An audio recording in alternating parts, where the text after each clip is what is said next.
दयाल हरि। हम जान गए पहचान गए, हम जान गए पहचान गए, छवि आई नजर को मान गए, छवि आई नजर को मान गए। हमारा भी सुनो अब हाल हरि, हमारा भी सुनो अब हाल हरि। गोविंद हरि गोपाल हरि, जय जय प्रभु जी दयाल हरि। हरि गोपाल हरि, जय जय प्रभु जी दयाल हरि। राधा ने तुम्हें आराधा था, राधा ने तुम्हें आराधा था, अर्जुन ने प्रेम से, अर्जुन ने प्रेम से बांधा था। भक्तों के हो रजपाल हरि, भक्तों के हो रजपाल हरि। हरि गोपाल हरि, जय जय प्रभु जी हरि। गोविंद हरि गोपाल हरि, जय जय प्रभु जी।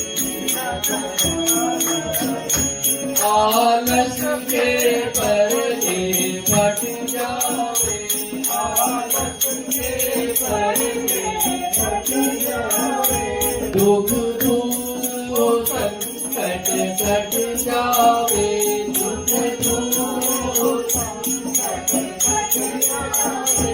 दुखियों के हो सुख पार हरि, दुखियों के हो सुख पार हरि।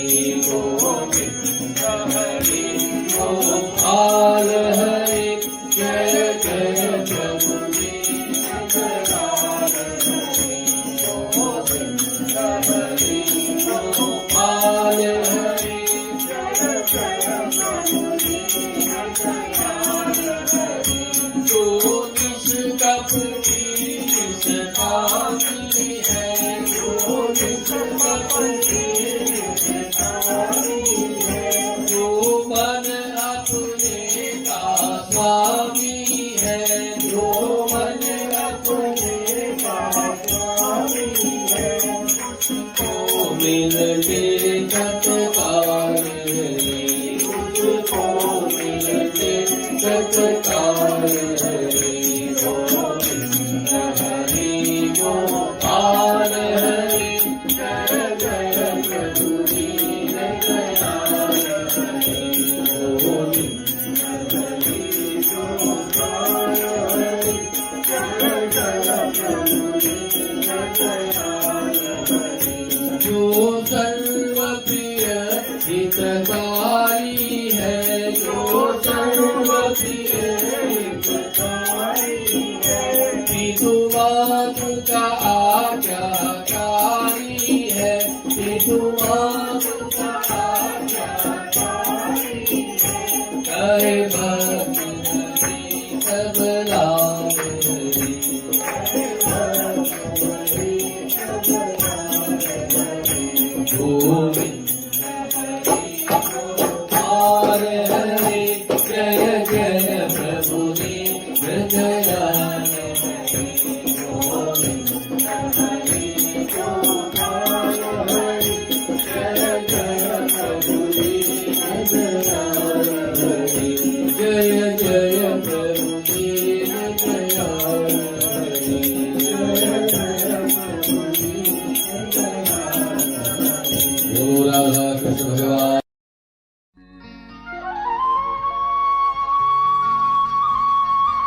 गुरु बोल, गुरु गुरु बोल, बोल मेरी रसना गुरु गुरु बोल, बोल मेरी रसना गुरु गुरु बोल।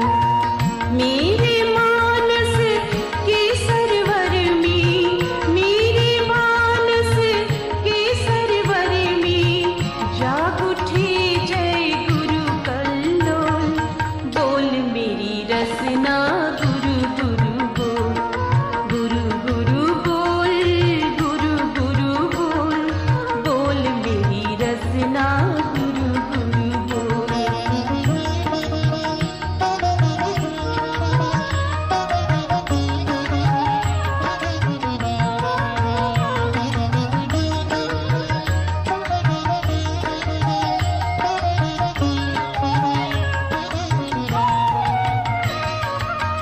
गुरु ही ब्रह्मा, गुरु ही विष्णु, गुरु ही देव महेश्वरा।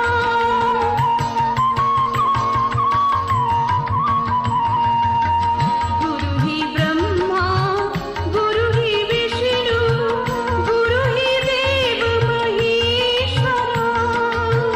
गुरु ही साधन, गुरु ही अर्चन, गुरु ही शेष सुरेश्वरा। गुरु का नाम सकल दुख भंजन, गुरु का नाम सकल दुख भंजन।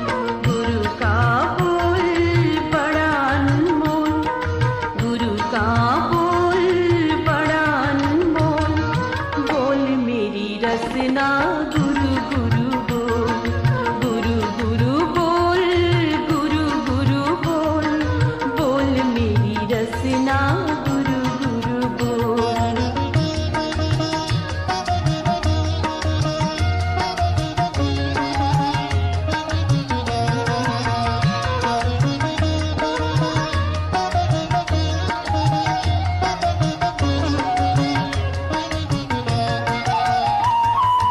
पल पल निस दिन साँझ सकारे, मुझे गुरु का नाम सुना रे। पल पल निस दिन साँझ सकारे, मुझे गुरु का नाम सुना रे। गुरु का नाम सुखद मन रंजन, गुरु का नाम सुखद मन रंजन। गुरु का बोल निस दिना बोल, गुरु का बोल निस दिना बोल, बोल मेरी रसना गुरु गुरु बोल, गुरु गुरु बोल, गुरु गुरु बोल, बोल मेरी रसना गुरु गुरु बोल। मेरे मानस के सरवर में, मेरे मानस के सरवर में जाग उठे जय गुरु कल्लोल, बोल मेरी रसना गुरु गुरु बोल, बोल मेरी रसना गुरु गुरु बोल, बोल मेरी रसना गुरु गुरु बोल, बोल मेरी रसना गुरु गुरु बोल, बोल मेरी रसना गुरु गुरु बोल। Jai Shri Krishna.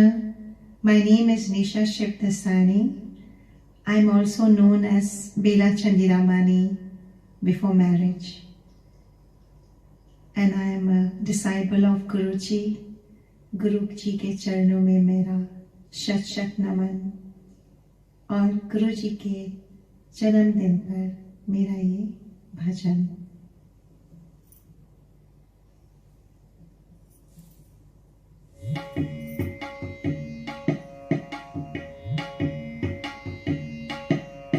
Shri Krishna Govind हरे मुरारी, हे नाथ नारायण वासुदेव। श्री कृष्ण गोविंद हरे मुरारी, हे नाथ नारायण वासुदेव।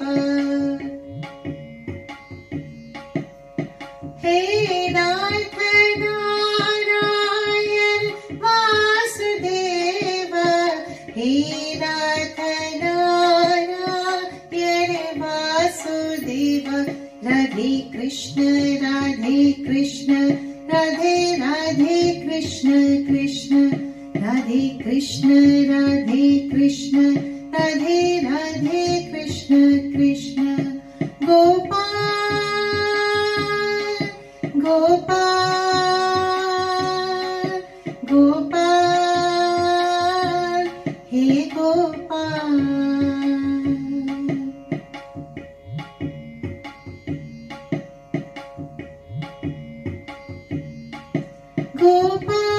गोपाल गोपाल गोपाल हे गोपाल गोपाल राधे कृष्ण गोविंद गोविंद गोपाल गोपाल राधे कृष्ण गोविंद गोविंद गोपाल गोविंद गोविंद गोपाल राधे कृष्ण गोविंद गोविंद गोपाल राधे कृष्ण गोविंद गोविंद गोपाल भजबन गोविंद गोविंद गोपाल हरि गोविंद गोविंद गोपाल ओ भजबन ओ भजबन ओ भजबन भजबन गोविंद गोपाला भजबन गोविंद गोपाला गोविंद गोपाला गोपाला गोविंद गोपाला गोपाला भजबन गोविंद गोपाला गोविंद बोलो हरि गोपाल बोलो गोविंद बोलो हरि गोपाल बोलो गोविंद बोलो हरि गोपाल बोलो गोविंद बोलो हरि गोपाल बोलो गोविंद गोपाला गोपाला भजबन गोविंद गोपाला भजबन गोविंद गोपाला गोपाला गोविंद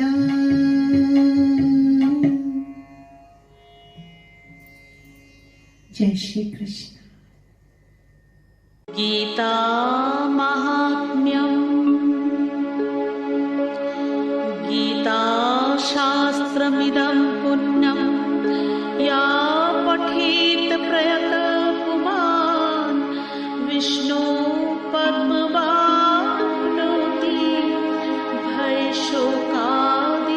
भयशोकादिवर्जित गीताध्वयनशीलस्य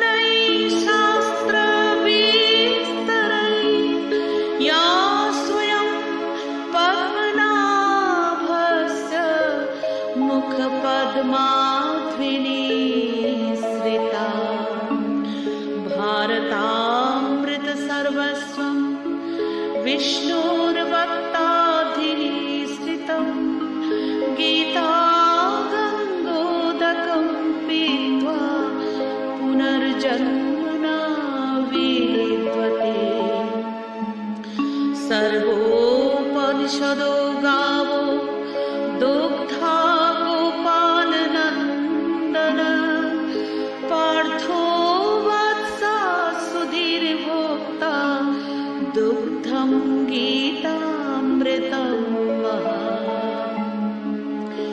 एकं शास्त्रं देवकी पुत्रगीतम् एको देवो देवकी पुत्र एव एको मन्त्रस्य तस्य नामानि यानि कर्माप्येकं तस्य देवस्य सेवा.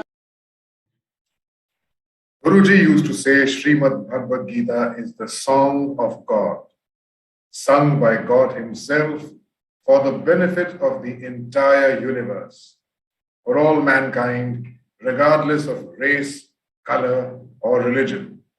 What then could have been better than to start tonight's very special celebrations with these soulful bhajans coming from Gita Ashram devotees from around the world. Namaskar. Welcome to day 2 of Guruji's Janam Diwas celebrations. Tonight we will have the pleasure of listening to and asking questions from Swami Bhumanand Tirth Ji, revered Swami Guruma Giteshwari Ji, and of course, a recorded pravachan from Gurudev Harihar Ji Maharaj. आज के दिन से ज्यादा महत्वपूर्ण क्या हो सकता है? आखिर आज एक महानतम तपस्वी हमारे अपने गुरुदेव का प्राकट्य दिवस है, और the day he appeared 124 years ago. सभी गुरु भाई और बहनों को बहुत सी शुभकामनाएं.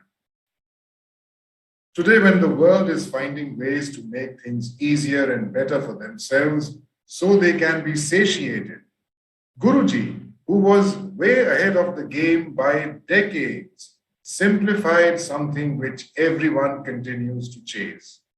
It's called happiness. He said, and I quote, "If one wishes to attain happiness and eternal bliss, they must pursue the spiritual wealth, which can be easily obtained by reciting verses of the Gita, understanding their meaning, and adopting teachings of the Lord in daily life." Guruji, like they say, demystified the secret to happiness. The eternal chapter 15 of the Gita reveals this aspect very succinctly, and we will now have Gurukul Shishyas back with a recitation of this chapter, which is a reminder of Guruji's mission and our duty to ourselves and others around us in the true spirit of Yagyarth Karma. Vasudeva Sutam Devam Kansachanuramardhanam Devaki Paramanandam Krishnam Vande Jagadguru. Om Shri Paramatmane Namah. Atha Panchadasodhyaya Shri Bhagavan Vascha Urdhva Moolam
comes to your mind when one thinks of absolute devotion to one's Lord? If it is Hanumanji, then we think alike. Hanumanji's surrender to the divine cause and his devotion to Lord Rama was unconditional. Like an infant would to its mother, Hanumanji placed his complete faith in his Lord, a real example of Yagyat Karma as defined in Srimad Bhagavad Gita. Work must be done as Yagya to the Supreme Lord, else work can be a cause of bondage in this material world. Therefore, O son of Kunti, for the satisfaction of God, perform your prescribed duties without being attached to any results. Did you know that every Purnamashi Hanumanji at Geeta Dham is offered 1,000 laddus in reverence? If any one of you wants to contribute, this offering is open to all. तो आइए हनुमान जी का ध्यान करते हैं, उनकी पूजा करते हुए। ओम केशवाय नमः, ओम माधवाय नमः, ओम नारायणाय नमः। पी लीजिए। ओम ऋषिकेशाय नमो नमः। हस्तोत् प्रक्षालन, पीछे के साइड में हाथ धो लीजिए। ओम केशवाय नमः, माधवाय नमः, ओम नारायणाय नमः। ओम ऋषिकेशाय नमः। हस्तोत् प्रक्षालनः। ओम अपवित्रः पवित्रो वा सर्वावस्थां गतोऽपि वा स्मरेत् पुण्डरीकाक्ष सर्वाभ्यन्तरः शुचि। ओम पुण्डरीकाक्ष पुनातु, ओम पुण्डरीकाक्ष पुनातु, ओम पुण्डरीकाक्ष पुनातु। धूप और दीप जला दीजिए।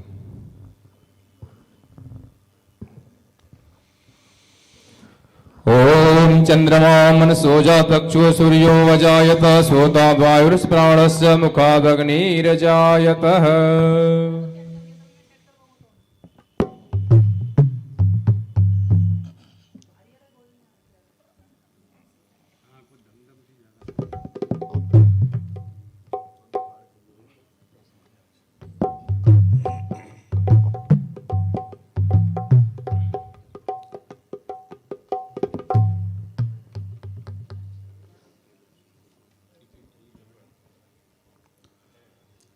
ओम हरिः ओम गणानां त्वा गणपतिगुं हवामहे प्रियाहणां त्वा प्रियपतिगुं हवामहे निधीनां त्वा निधिपतिगुं हवामहे वसो मम आहम जानि गर्भध्वं मात्पम जासि गर्भध्वं महा। छोड़ दीजिए।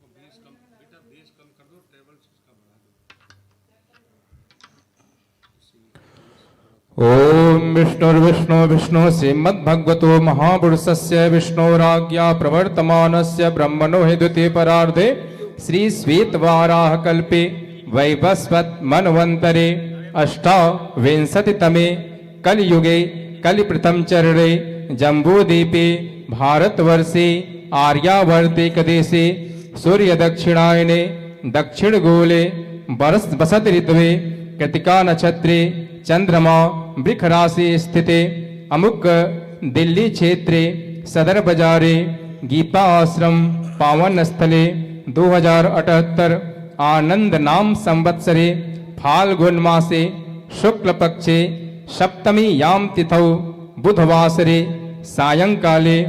अपना नाम गोत्र बोलिए। अहम श्रुति स्मृति पुराणोक्त फल प्राप्त्यर्थम ज्ञाता ज्ञात सर्व पाप दोष परिहारार्थम आयु आरोग्य वृद्ध्यर्थम सर्वा हृष्ट शांति हेतवे सुख समृद्धि प्राप्ति हेतवे अहम गौरी गणेश पूजन, हनुमत पूजन एवं 1008 लड्डू भोग अहम संकल्प करिष्ये।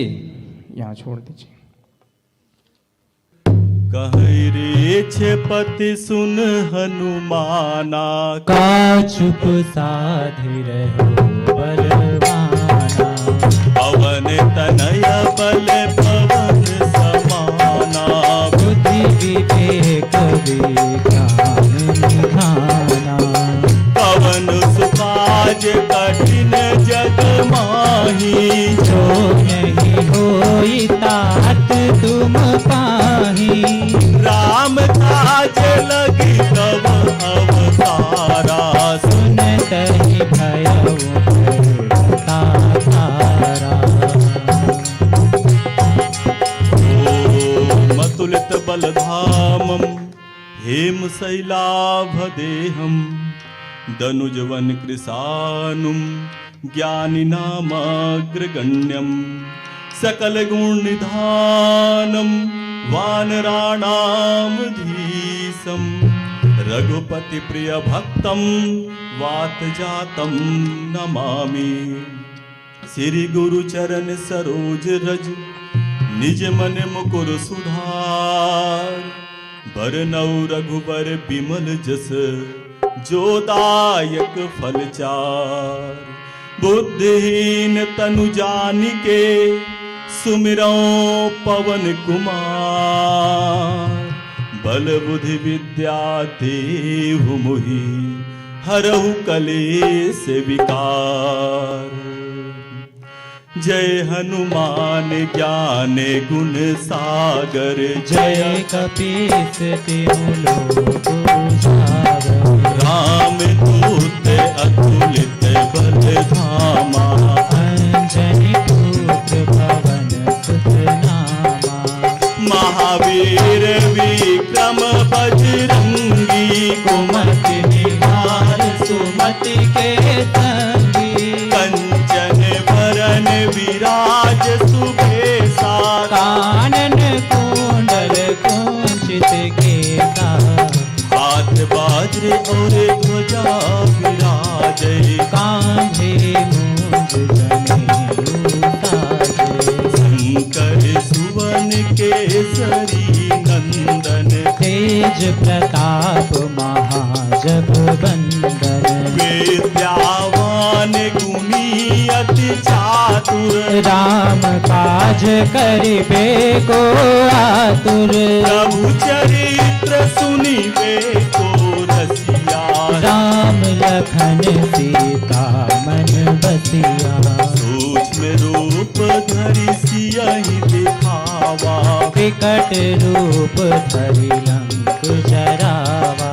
भीम रूप धरि असुर संहारे, रामचंद्र जी के काज सवारे। लाए सजीवन लखन जियाए, श्री रघुबीर हर्ष उर लाए। रघुपति कीन्ही बहुत बड़ाई, तुम मम प्रिय भरत सम भाई। सहस बदन तुम्हरो जस गावे, अस कहि श्रीपति कंठ लगावे। सनकादिक ब्रह्मादि मुनीसा, नारद सारद सहित अहिसा। जम कुबेर दिगपाल जहाते, कवि कोविद कहि सके कहाँ ते। तुम उपकार सुफी वही कीन्हा, राम मिलाय राजपद दीन्हा।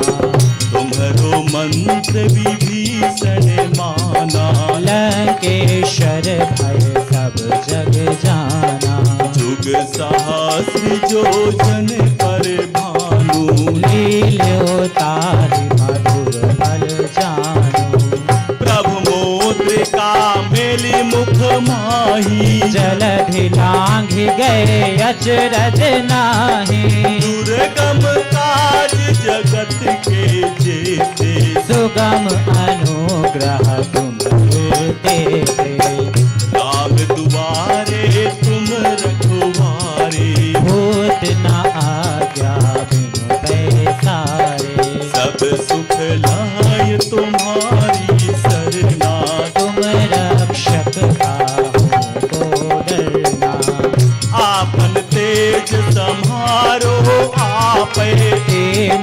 लोक हाकते कांपे।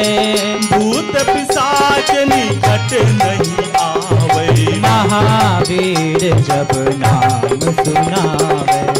नासै रोग हरे सब पीरा। जपत निरंतर हनुमत बीरा। संकट ते हनुमान छुड़ावे। मन क्रम वचन ध्यान जो लावे। सब पर राम तपस्वी राजा। इनके काज सकल तुम साजा। और मनोरथ जो कोई लावे। सोई अमित जीवन फल पावे। चारों जुग परताप तुम्हारा।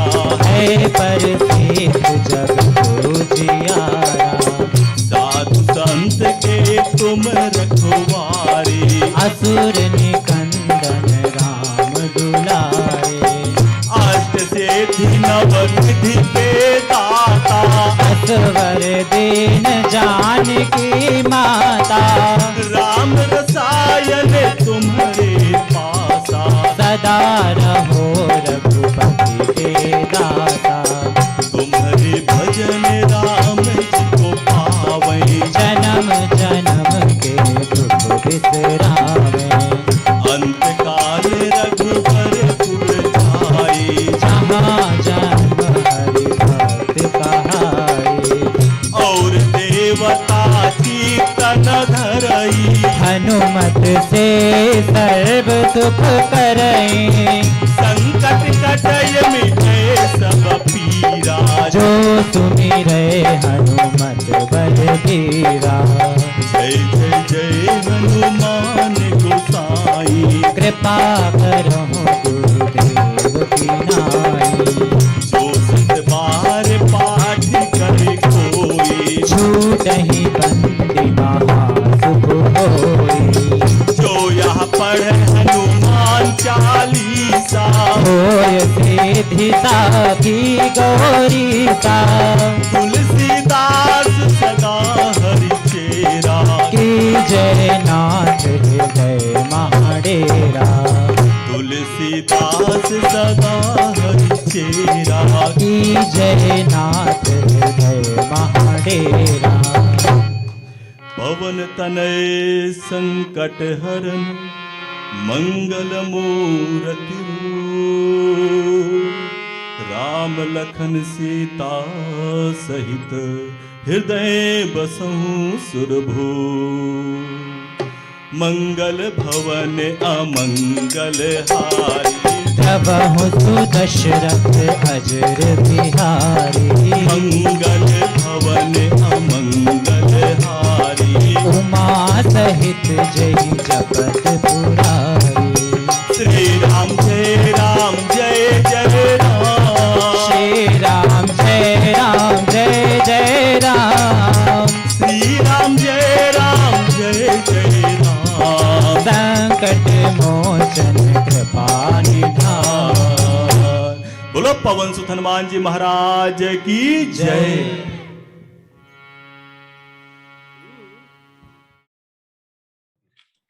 जय हनुमान जी की।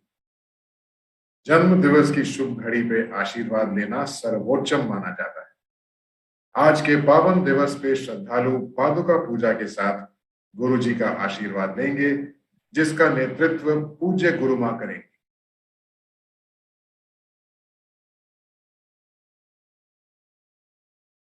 ओम नमोस्त्वनंताय सहस्रमूर्तये। सहस्रपादाक्षिसुरोरुवाहवे। सहस्रनाम्ने पुरुषाय शाश्वते। सहस्रकोटि युगधारिणे नमः। ओम वृतें दीक्षामाप्नोति। दीक्षायाप्नोति दक्षिणां। दक्षिणा श्रद्धामाप्नोति। श्रद्धया सत्यमाप्यते। ओम गंधद्वारां दुराधर्षां। नित्यपुष्टां करीषिणीम् ईश्वरीं सर्वभूतानां तामिहोपहुवे श्रियम् ॐ नमो ब्रह्मण्य देवाय गौब्राह्मणहिताय च जगद्धिताय कृष्णाय गोविन्दाय नमो नमः ॐ माल्यादीनि सुगन्धीनि मालत्यादीनि वै प्रभो मया हितानि पुष्पाणि गृहाण परमेश्वर ॐ ब्रह्मार्पणं ब्रह्म हविर्ब्रह्माग्नौ ब्रह्मणाहुतं ब्रह्मैव तेन गन्तव्यं ब्रह्म कर्म समाधिना ॐ पत्रं पुष्पं फलं तोयं यो मे भक्त्या प्रयच्छते तदहं भक्तुपहृत मसनामि प्रयतात्मनः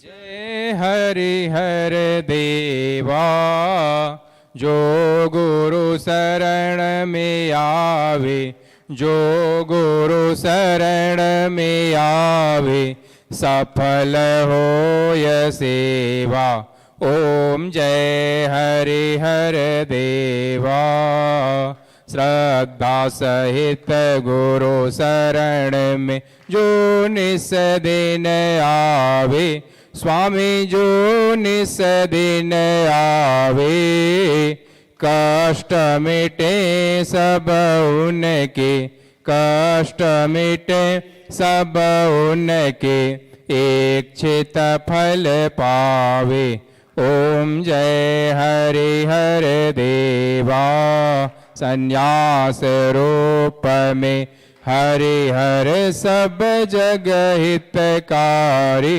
स्वामी सब जग हितकारी सरस्वती कंठ विराजे सरस्वती कंठ विराजे भक्तन सुखकारी ओम जय हरि हर देवा विश्व विजित हरि हर जी की जो आरती गा वे स्वामी जो आरती गा वे सर्व कार्य हो पूरन सर्व कार्य हो पूरन परम सिद्धि पावे ओम जय हरि हर देवा ओम जय हरि हर देवा स्वामी जय हरि हर देवा जो गुरु शरण में आवे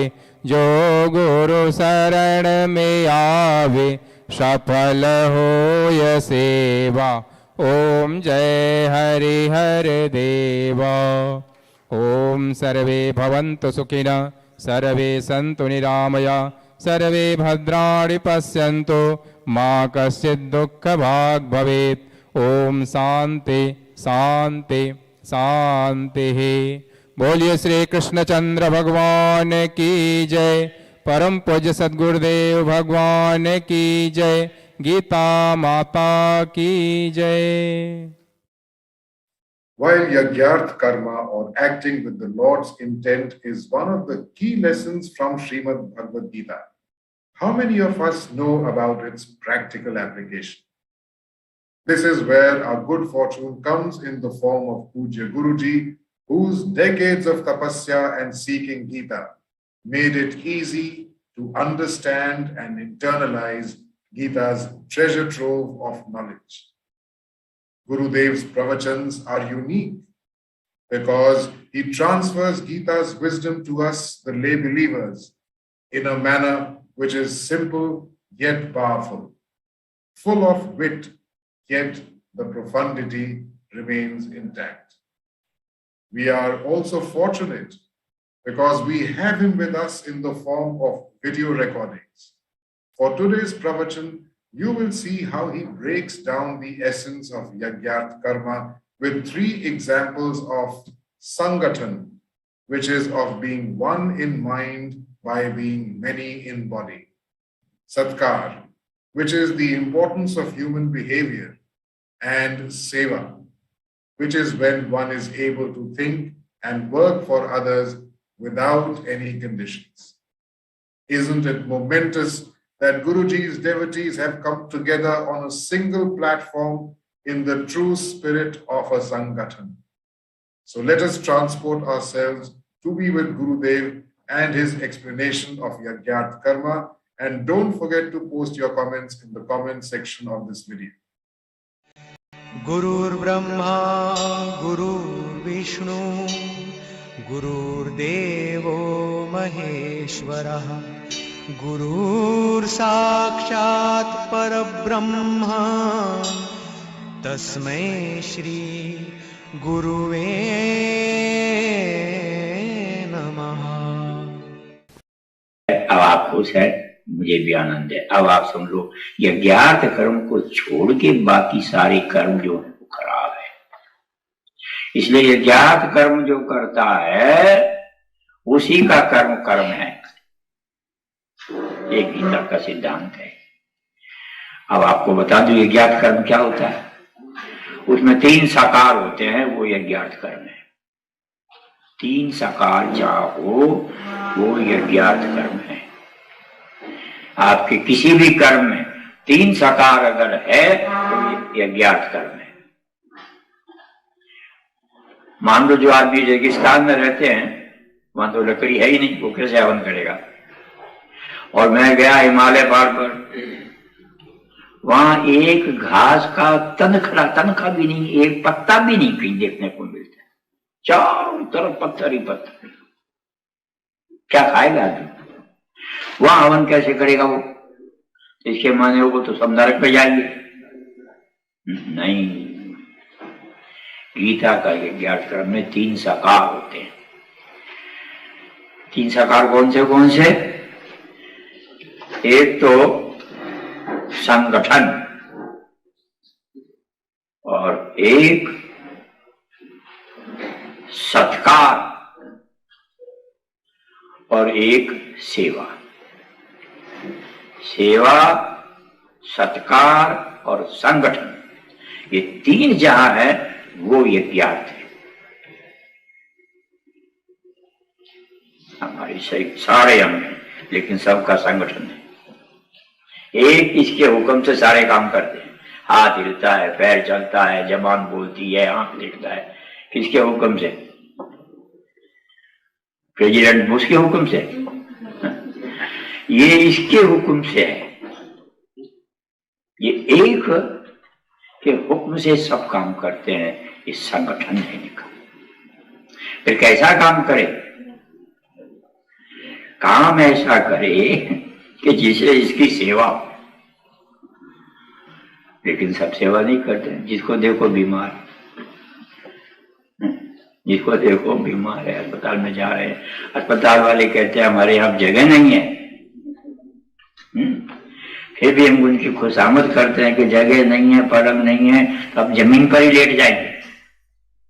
अरे कि कमरा खाली नहीं है, बोला कोई बात नहीं, कमरे के बाहर बरामदे में सो जाएंगे। जैसे गई उनको भगवान मिल गए वहां पर जाती।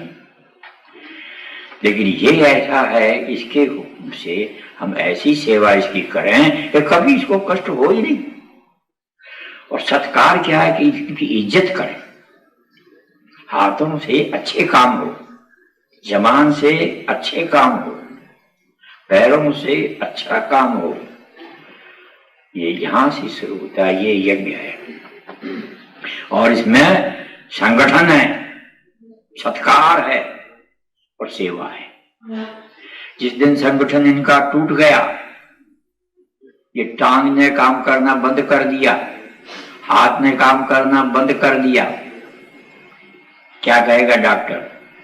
पैरालाइज हो गया है, अब इनको कटाओ, ऑपरेशन कराओ, लाओ चाकू, लाओ छुरी, लाओ सुइयां, मारो कमबख्त के सुइयां, और कहते मैं क्या खाऊं, बोले खबरदार भूखे रहो, दंड भी फूट देता है डॉक्टर।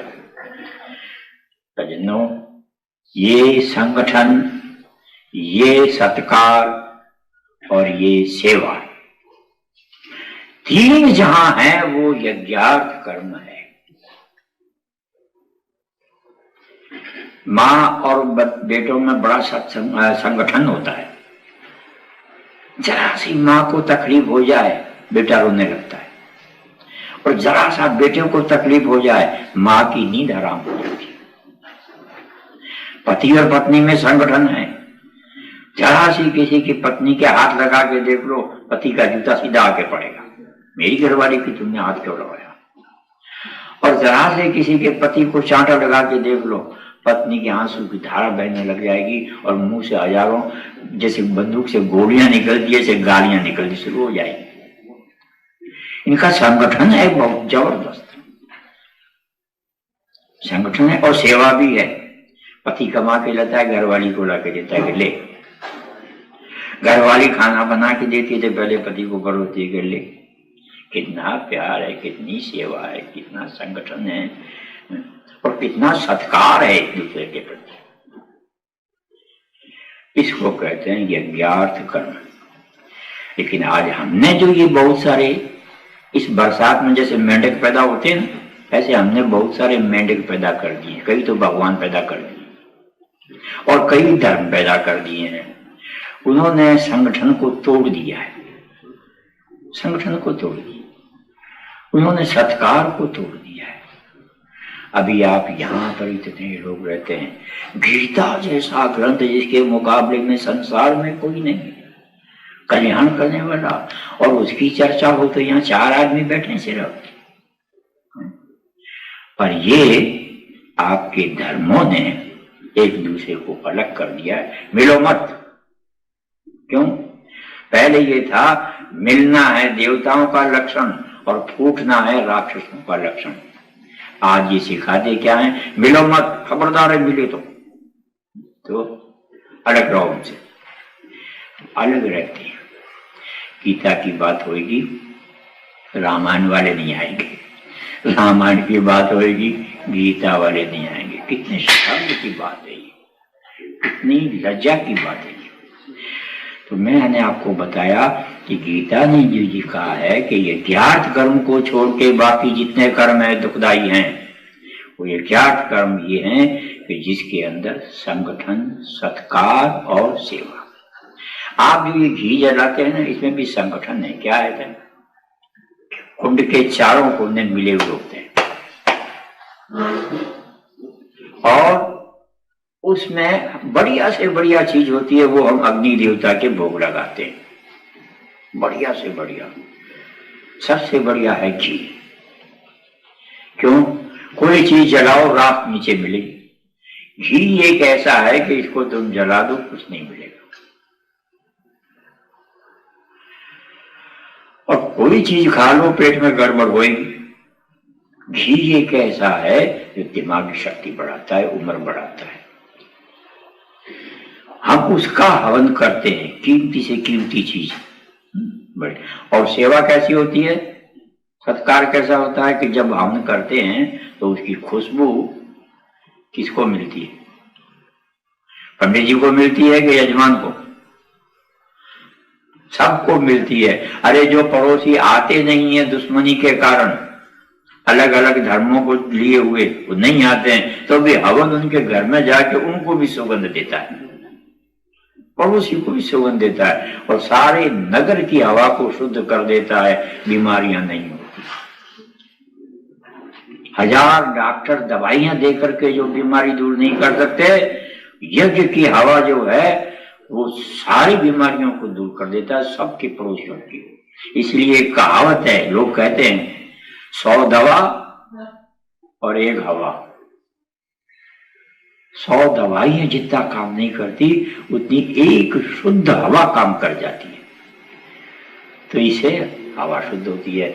तो इसमें भी सेवा, संगठन और सत्कार तीनों मिले हुए हैं। तो ये तीनों चीजें यहाँ मिली है।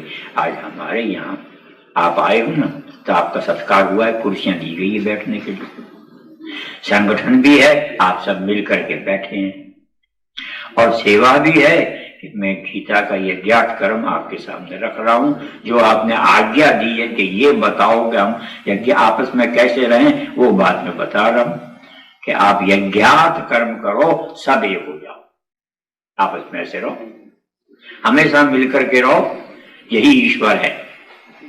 अलग अलग रहो, यही राक्षस है। और नहीं तो महाराज पंडित जी ने कथा कही, बड़ी अच्छी कही, और भक्त ने सुनी, सबने सुनी, आप भी सब सुन रहे हो ना। लेकिन एक ऐसा अनाड़ी बैठा कि जो समझता नहीं था बेचारा, दे आती था, उसने कथा समाप्त हुई तो वो आया पंडित जी के पास, बड़ा पंडित जी आपने कथा आज बहुत अच्छी कही, पर दो बात मुझे समझ में नहीं आई। तो पंडित जी ने कहा कौन सी नहीं समझ में आई? कहने लगे एक तो आपने कहा था कि जब सीता हरण हुई तो राम जी रोने लगे और ढूंढने लगे, जंगल जंगल में भटकने लगे, आपने कही थी ना, बोला हाँ। तो फिर आपने ये नहीं बताया कि सीता जब हरण हो गई तो वापिस औरत हुई या नहीं, कि हिरणी बनी रही। बेचारे ने ये सुना उसने कि हिरण तो उसने बहुत देखे थे ना, जंगली था। तो एक तो ये बात समझ में नहीं आई कि सीता फिर वापिस हिरण हो से औरत बनी या हिरणी बनी रही। अच्छा, और क्या नहीं समझा भाई? बोला एक दूसरी बात और नहीं समझा पंडित जी। बोला वो क्या नहीं समझा? आपने कहा था कि राम और रावण की लड़ाई हुई और खूब जोरों से लड़ाई हुई, और अंत में जो है राक्षस हार गए और मर गए, देवताओं की जीत हो गई। तो आपने ये नहीं बताया कि राम और रावण की जो लड़ाई हुई थी उसमें राक्षस राम था या रावण था? अब उसको पंडित जी क्या समझाते बेचारे। पंडित जी ने कहा भैया राम ने सीता तो कभी हिरण हुई नहीं थी, वो तो औरत ही थी, वो कभी हिरण हुई, इसलिए सीता हिरण नहीं हुई। और बाकी राम और रावण में राक्षस कोई नहीं था। राक्षस तो एक तो तुम था जिसने मुझसे कथा सुनी, और दूसरा मैं राक्षस जिसने तेरे जैसे को कथा सुनाई। जनों, ये ज्ञान की बात जो है ज्ञानियों को ही समझ में आती है। पानी गंगा जी में खूब है, दरिया में खूब है, लेकिन अच्छे बर्तन में ही पानी आवेगा। आटा छानने की छलनी अगर डालो उसमें तो पाव भर पानी भी नहीं आएगा, लेकिन गिलास डालो तो पानी आधा शेर आ जाएगा। तो ज्ञानियों के लिए ये बात है गीता की। सचमुच अज्ञानियों को नहीं समझ में आती। कई कहते भी है, कई हिंदी लोग अलाए साईं में समझ में कुछ काने दिया चाहिए, लस्त न थिया चाहिए, अब इनके लस्त खपे। फिल्मी गाने में लस्त आती, खूब लस्त आती, इसमें लस्त नहीं आती। तो भाई मेरे, ये अज्ञात कर्म आपके अगर समझ में आ गया हो तो आपस में कैसे बर्ताव करना चाहिए वे आ गई बात। क्या मिल करके रहें, एक रहें, संगठन हमारा हो, जहां कहीं शुभ काम हो सब आ जाएं। हमारे पिताजी की मृत्यु हुई थी, 400 आदमी आ गए, कोई गैर कौम का नहीं, एक ही कौम के ब्राह्मण खाली,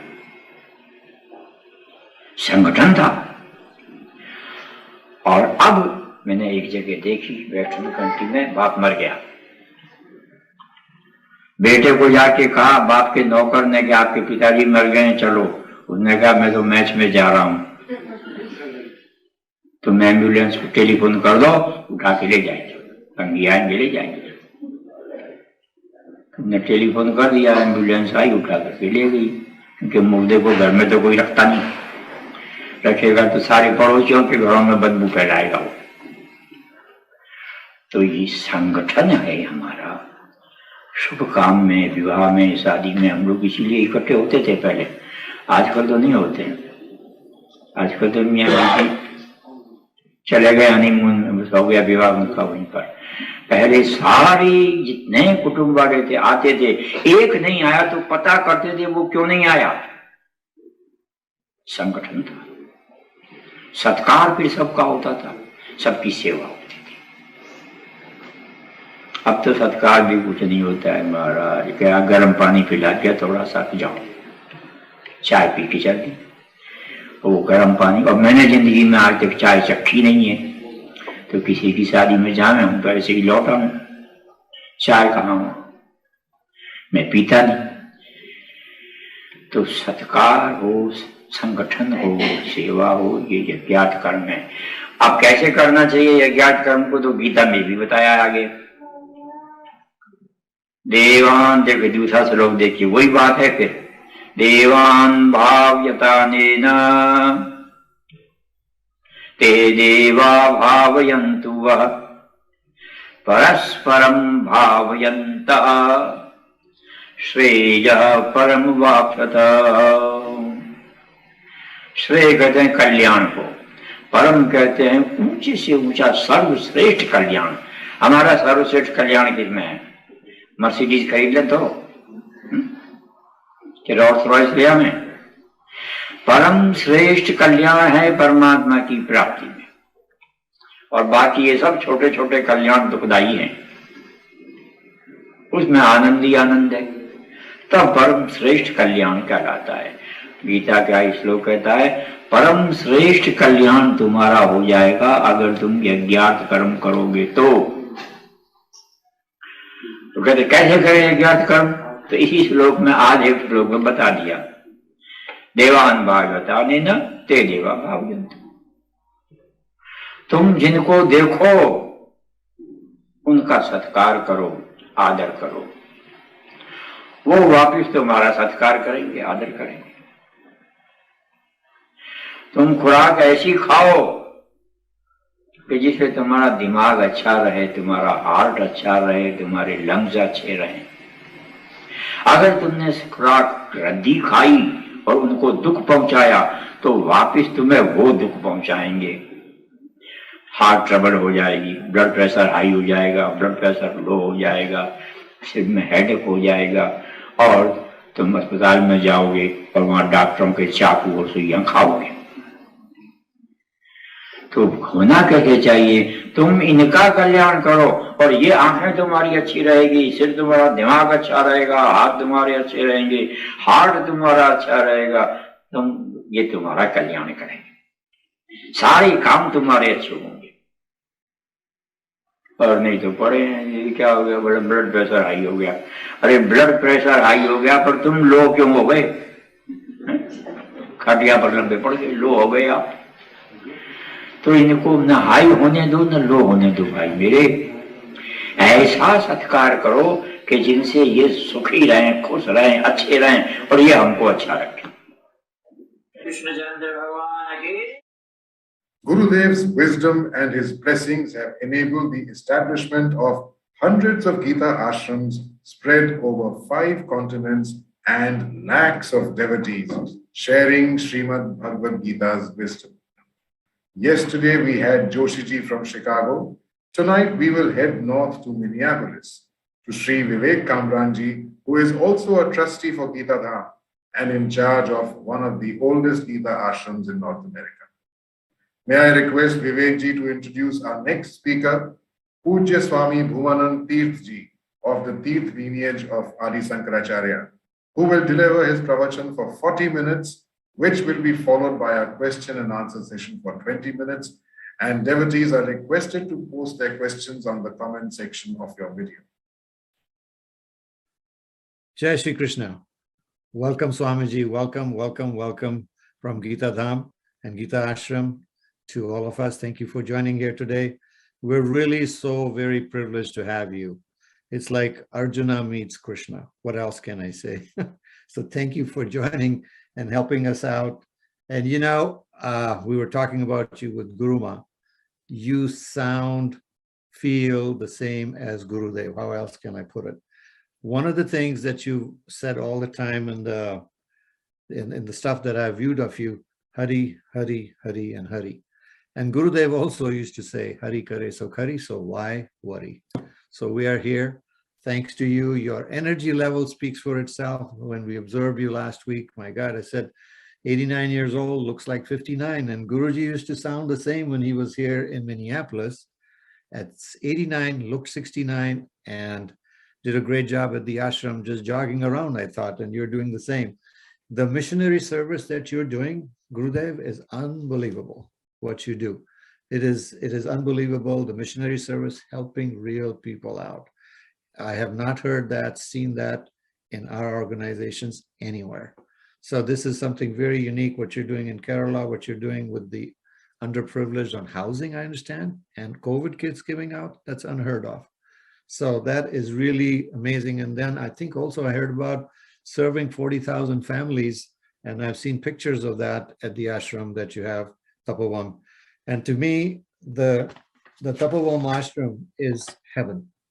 And looking at the picture of it, like we've shared with you, it reminds me so much of a beautiful place to be at. And yes, we will be coming there in December when it's 30 below here. We'll be there very, very much at your place and also at Geeta Dham. So we have two heavens to go to, your place and at Tivri, Rajasthan, which is where Guru Mind Company are. So welcome to us. You know, what I was really profound reading about you is the CRRD centers that you have in Delhi, Jamshedpur, etc., and also 4 in the United States. And the service you're providing, especially to the younger generation, you're trying to change, not trying to, you are changing the personality transformation. Everybody has to transform themselves. And how you're doing that is the concept of Raga Dvesha. You should not have Raga Dvesha. We've talked about it so many times, and we end up, you know, it's so easy to get into that Raga Dvesha thing, but we need to get out of it and get on with life. And thanks to you for bringing that up. The concept of Brahma Vidya you brought out, that is very beautiful. Get to know the real truth and what life is all about. And once again, you know, we are so very, very thankful for you for coming to the Gita Ashram and basically doing the seva here for so many of us. And there are so many quotations on you. And I'll also leave one other quotations for the whole audience to see. But once again, Jai Shri Krishna, Jai Gurudev, and a very warm welcome to you. And yes, we will be seeing you in Tapovan in lovely Kerala. And we would like you to have you over to Geeta Dham for sure, Geeta Ashram Delhi, and don't forget the USA. Jai Shri Krishna, Jai Gurudev.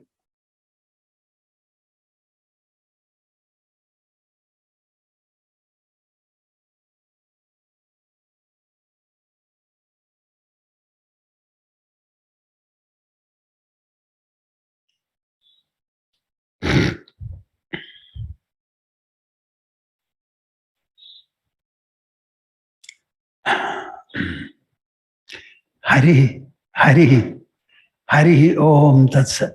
Jai Guru, Jai Guru. Shuddho Buddho Vimuktaha Sudishikhara Giram Mukhyatatparya Bhumi Yasmad Jadam Samastam Jagadidam Amrdad Vyapya Sarvam Sthidoya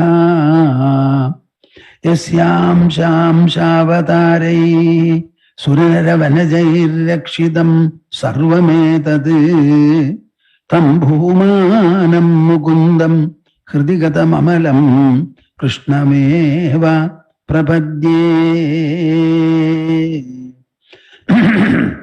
Tam Bhumanam Mukundam Hridigatam Amalam Krishnameva Prapadye Madhya Hridaya Kashe Sadanandamayo Guruhu Udetu Satatam Samyak Swatmananda Prabodhagaha Hari Om Tatsat. My dear viewers, I would like all of you to join me in reciting this auspicious monosyllable Omkara 3 times. While reciting, all of you, every one of you should think that the joint recitation permeates the entire globe, showering its benedictions on all the creatures and beings upon the earth. Let the mind of every one of you expand like this to cover the entire universe. Bhagavad Gita represents this expansion, and Krishna was exhorting Arjuna to have an expanded, enlarged mind. Harihi, Harihi.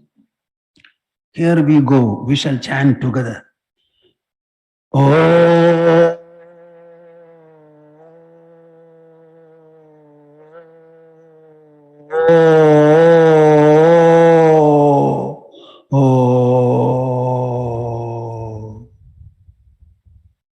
You may interlock your fingers, put them on your lap. Sit comfortably erect, close your eyes and join me, opening the mouth and the heart.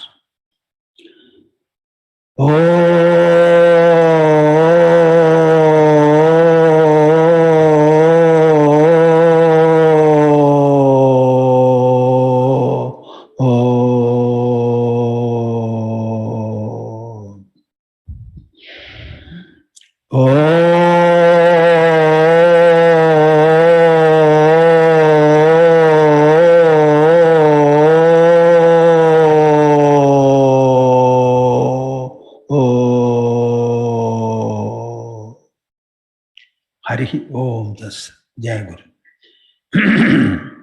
I am very happy to be spending some time with all of you, celebrating the 124th birth anniversary of revered Swami Hariharji Maharaj. I understand that this is the 34th Gita conference that Geeta Ashram is conducting. To the extent I am able to know, Swami Hariharji was a revolutionary. He took part in the independent struggle of India. And that spirit was sufficiently in him. Such a person took to the path of renunciation. Before that, he always had Bhagavad Gita in his pocket, perhaps with a gun on one hand. So it's a very rare personality. And it was a magical feat that he was able to establish 600 ashrams in the whole of the world. I am wondering whether there is any spiritual institution in India which has been able to spread that much. With this much of network of the Geeta Ashram, I believe they can contribute to an unimaginary measure in transforming the people of the world, particularly with the message of Bhagavad Gita. Geeta Ashram authorities and management should understand that the primary purpose of Geeta Ashram was and still is to disseminate the message of Bhagavad Gita. Any kind of social activities can only be subsidiary. This is something very important. Bhagavad Gita is a message. It is a message vibrant to the core, beneficial to all people upon the earth. The Bhagavad Gita that we have before us is actually a historic narration of the historic events that took place in Kurukshetra, the battlefield, which is in Haryana state in India, 145 kilometers away from the capital, New Delhi. The place is gaining more and more importance, and the past glory is being identified and sought to be re-established. I am very happy about it. Geeta Ashram will be able to fulfill a great deal in this restoration program. I always consider that Bhagavad Gita is a book speaking about Prakriti and the three gunas. Prakriti means nature. Everybody knows about it. But nobody knows how this Prakriti is constituted. Bhagavad Gita says, the qualities which constitute Prakriti are Sattva Guna, Rajo Guna and Tamo Guna. Each guna acts upon the others and they react. This action and reaction process, it goes on. That is how the whole creation has emerged. Sri Krishna clearly says, these three gunas are the three factors through which Mother Nature is keeping the entire creation mobile and active. I would like you to understand this. If I am speaking, it is not because of my merit. I have a body, I have a vocal system, I have pranic propulsion in me. I have a brain also sending knowledge signals. This body, it is not made by any human being at all.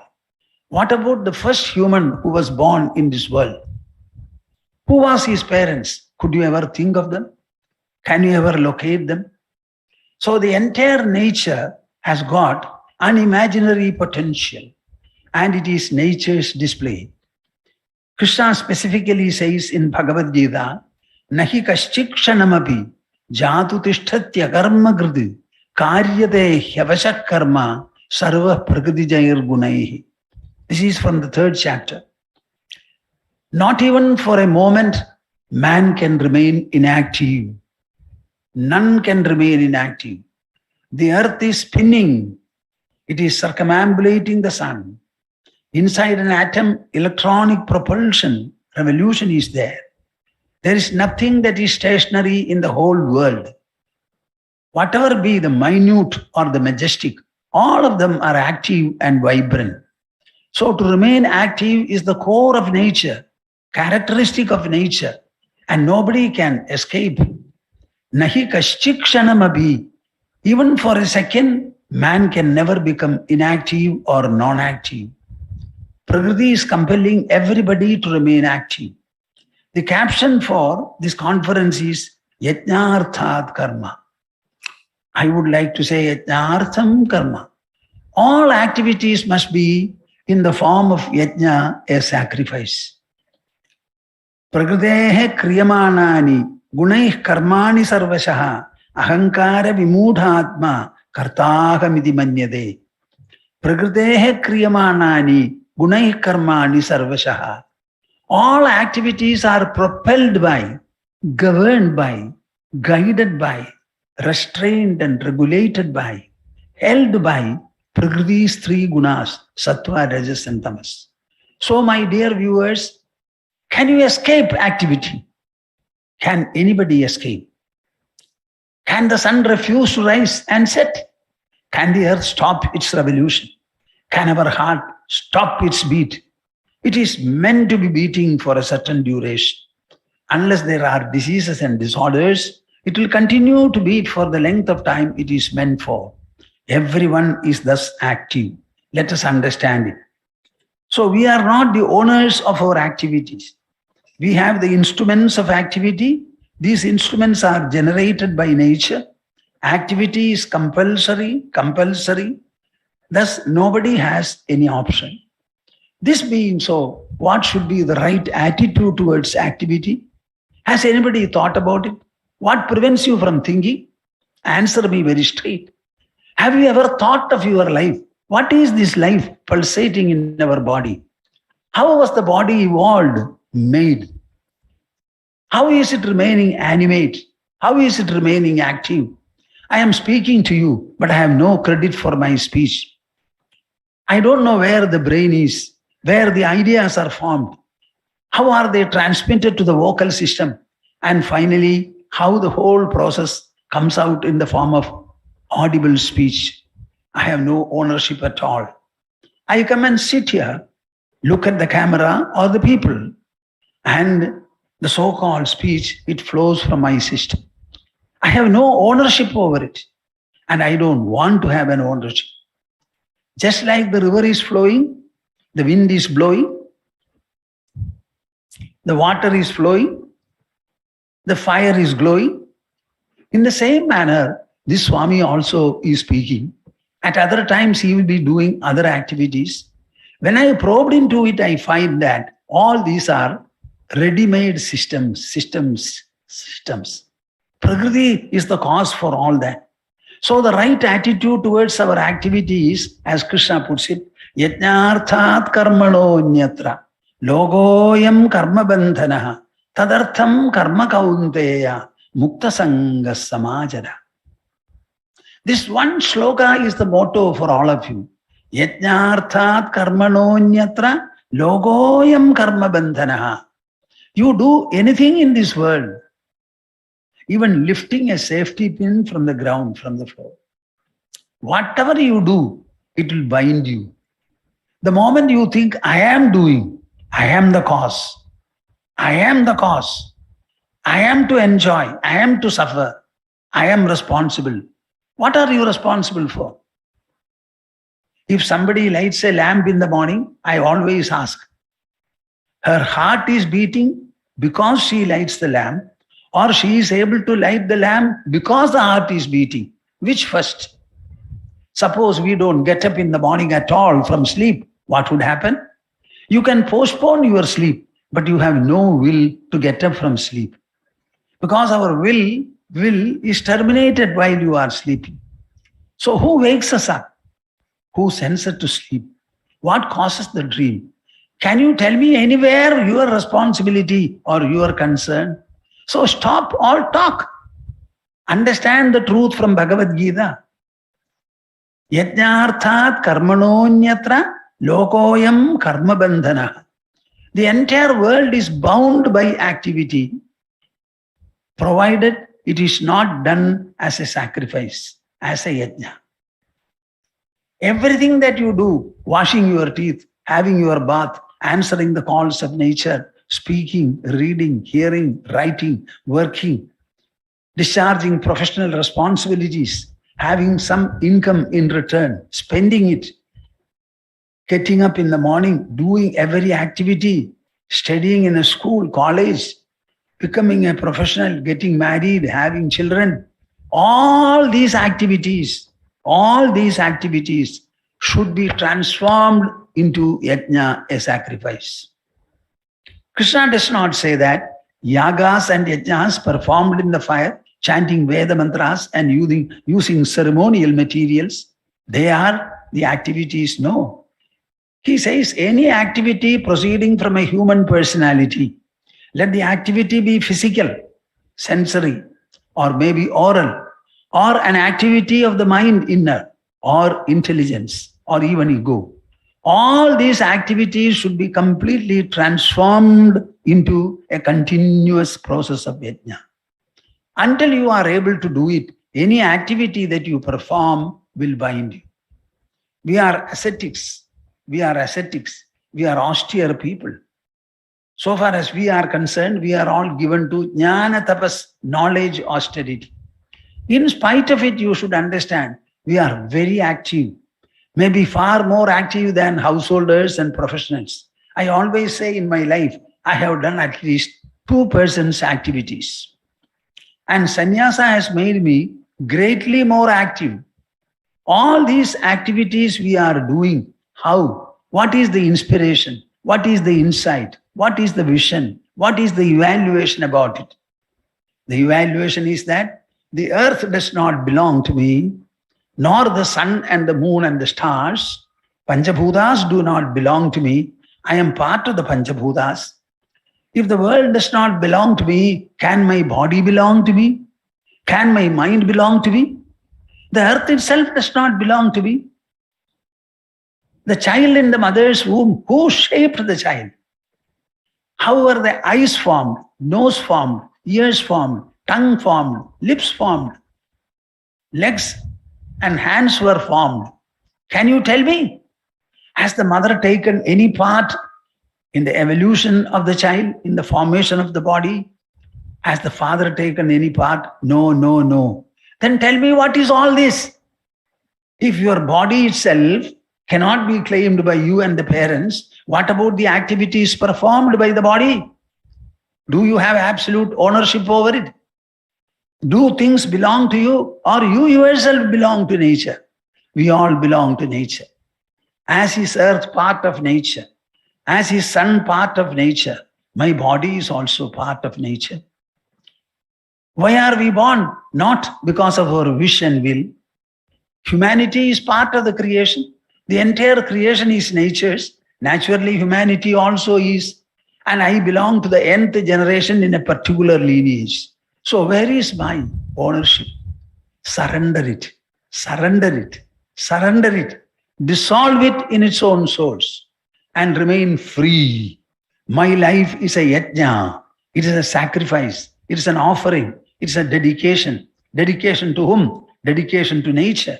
Dedication to the Supreme Lord. How to ensure this dedication? Krishna says, Tadartham karma kaunteya mukta sangha samajara. All your actions will become a sacrifice, provided you are a mukta sangha. The word sangha is a very special word of Bhagavad Gita and Krishna and Vyasadeva. What does it mean? Delusional clinging. Our clinging is not a genuine one. It's not an authentic one. It is not a realistic one. It is a delusional one. The mother is attached to the child through delusion. The children are attached to the parents through delusion. Delusion. Not that they understand everything, my dear souls. Certainly not. So that delusional clinging by virtue of which you carry your possessiveness about everything. Possessiveness about everything. Possessiveness about everything. That delusional clinging you drop. Mukta Sangaha. Then act beautifully, gracefully, magnificently, gloriously, creditably, unparalleled. Act. When you drop your delusion, the mind rises to its full dimension and potential. A work you will be able to do in 1 hour, you will be able to finish in at least 40 minutes, if not 30 minutes. Your capacity will grow. Where people fear, you will say, I have no fear at all. Any work I shall attempt. As long as I have my food, there is energy in my body, I shall utilize the energy and spend it in a great and a glorious manner. I want nothing in this world. I don't want anything at all. So whatever I do is for the sake of the world, is for the sake of the Creator. Tadartham. All your activities will become yajna, sacrifice, provided you act well. Mukta Sangaha. Mukta Sangaha. Mukta Sangaha. Leave the delusional clinging that you have. This virtually means renunciation, abandonment, relinquishment. You know, Bhagavad Gita is a book of sannyasa. Bhagavad Gita is a book of tyaga. The last question in the 18th chapter which Arjuna asked Krishna was, tell me the essence of sannyasa and tyaga. Everywhere is sannyasa. What is the renunciation? The renunciation of what? Renunciation of sangha, delusional clinging. Delusional clinging. Krishna points this out many, many times. Yajna does not refer to elaborate sacrifices done ceremonially and ritually using Veda mantras and selected materials. It is all activities done by a man. Early in the morning when you get up, before you go to sleep, a number of activities you may have to do. Part of them is for you. Part of them is for family. Part of them is for the society. Maybe part of them is for the higher gods. Various kinds of activities will surround you. Perform every one of them. And the magical Gita formula that you should keep is Mukta Sangaha. Mukta Sangaha. Freed from delusional clinging. What happened in the Kurukshetra battlefield? Arjuna came there with 13 years of preparation. 13 years of preparation.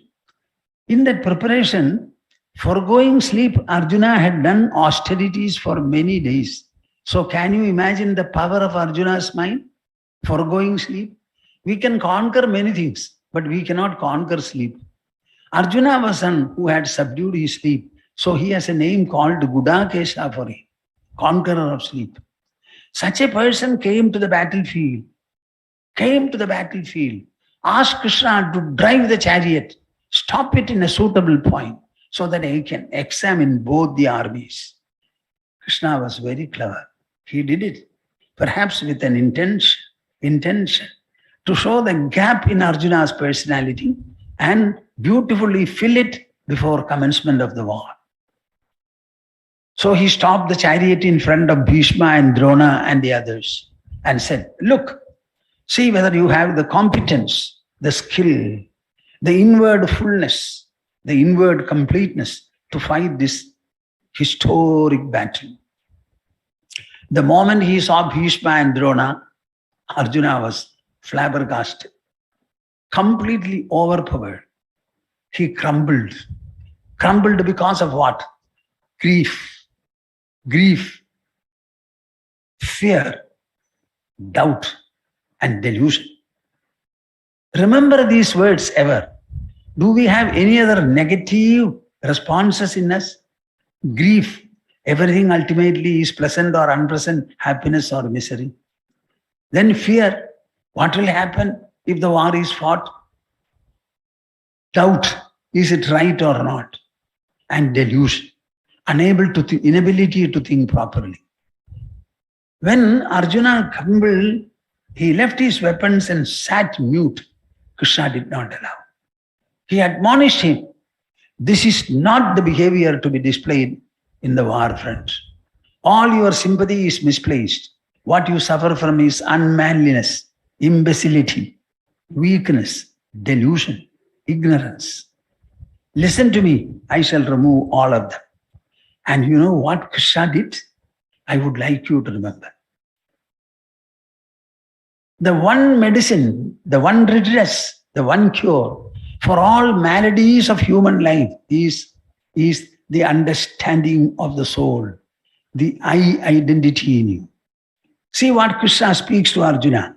Natvevaham jadunasam natvam neme janadhipaha nachaiva na bhavishyamaha sarve vayamatav param. Arjuna, listen to me carefully. You think that I was born of Devaki. It's not. It's not a fact. My body was delivered off by her. But the life element in me, the I which I refer to, Devaki has not delivered it. Certainly not. My body was born. But the spirit radiating in this body, animating and activating the body is different from the body. That I is a real existence. Natvevaham jadunasam. There was no time when I was not. I don't know whether you are hearing me. There was no time when I was not. You were not.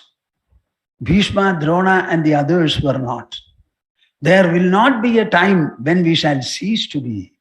If we are now, we were earlier and we shall be later.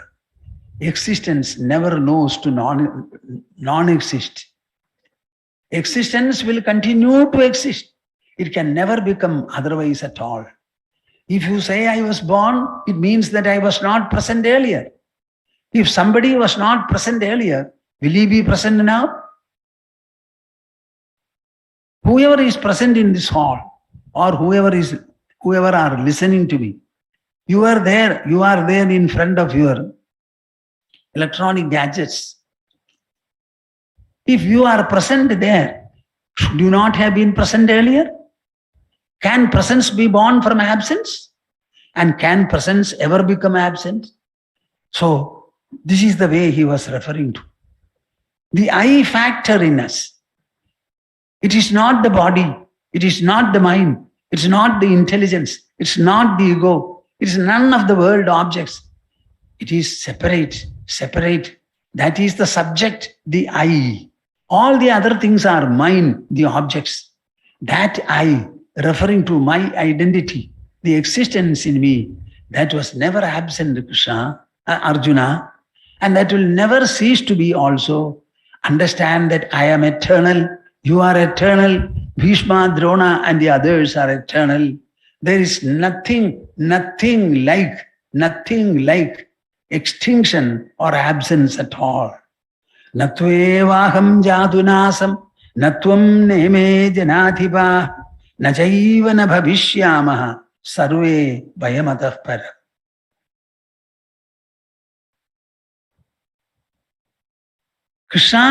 Arjuna's delusion was so much that nothing short of the exposition of the immortal soul would have been sufficient. That is why Krishna began from there.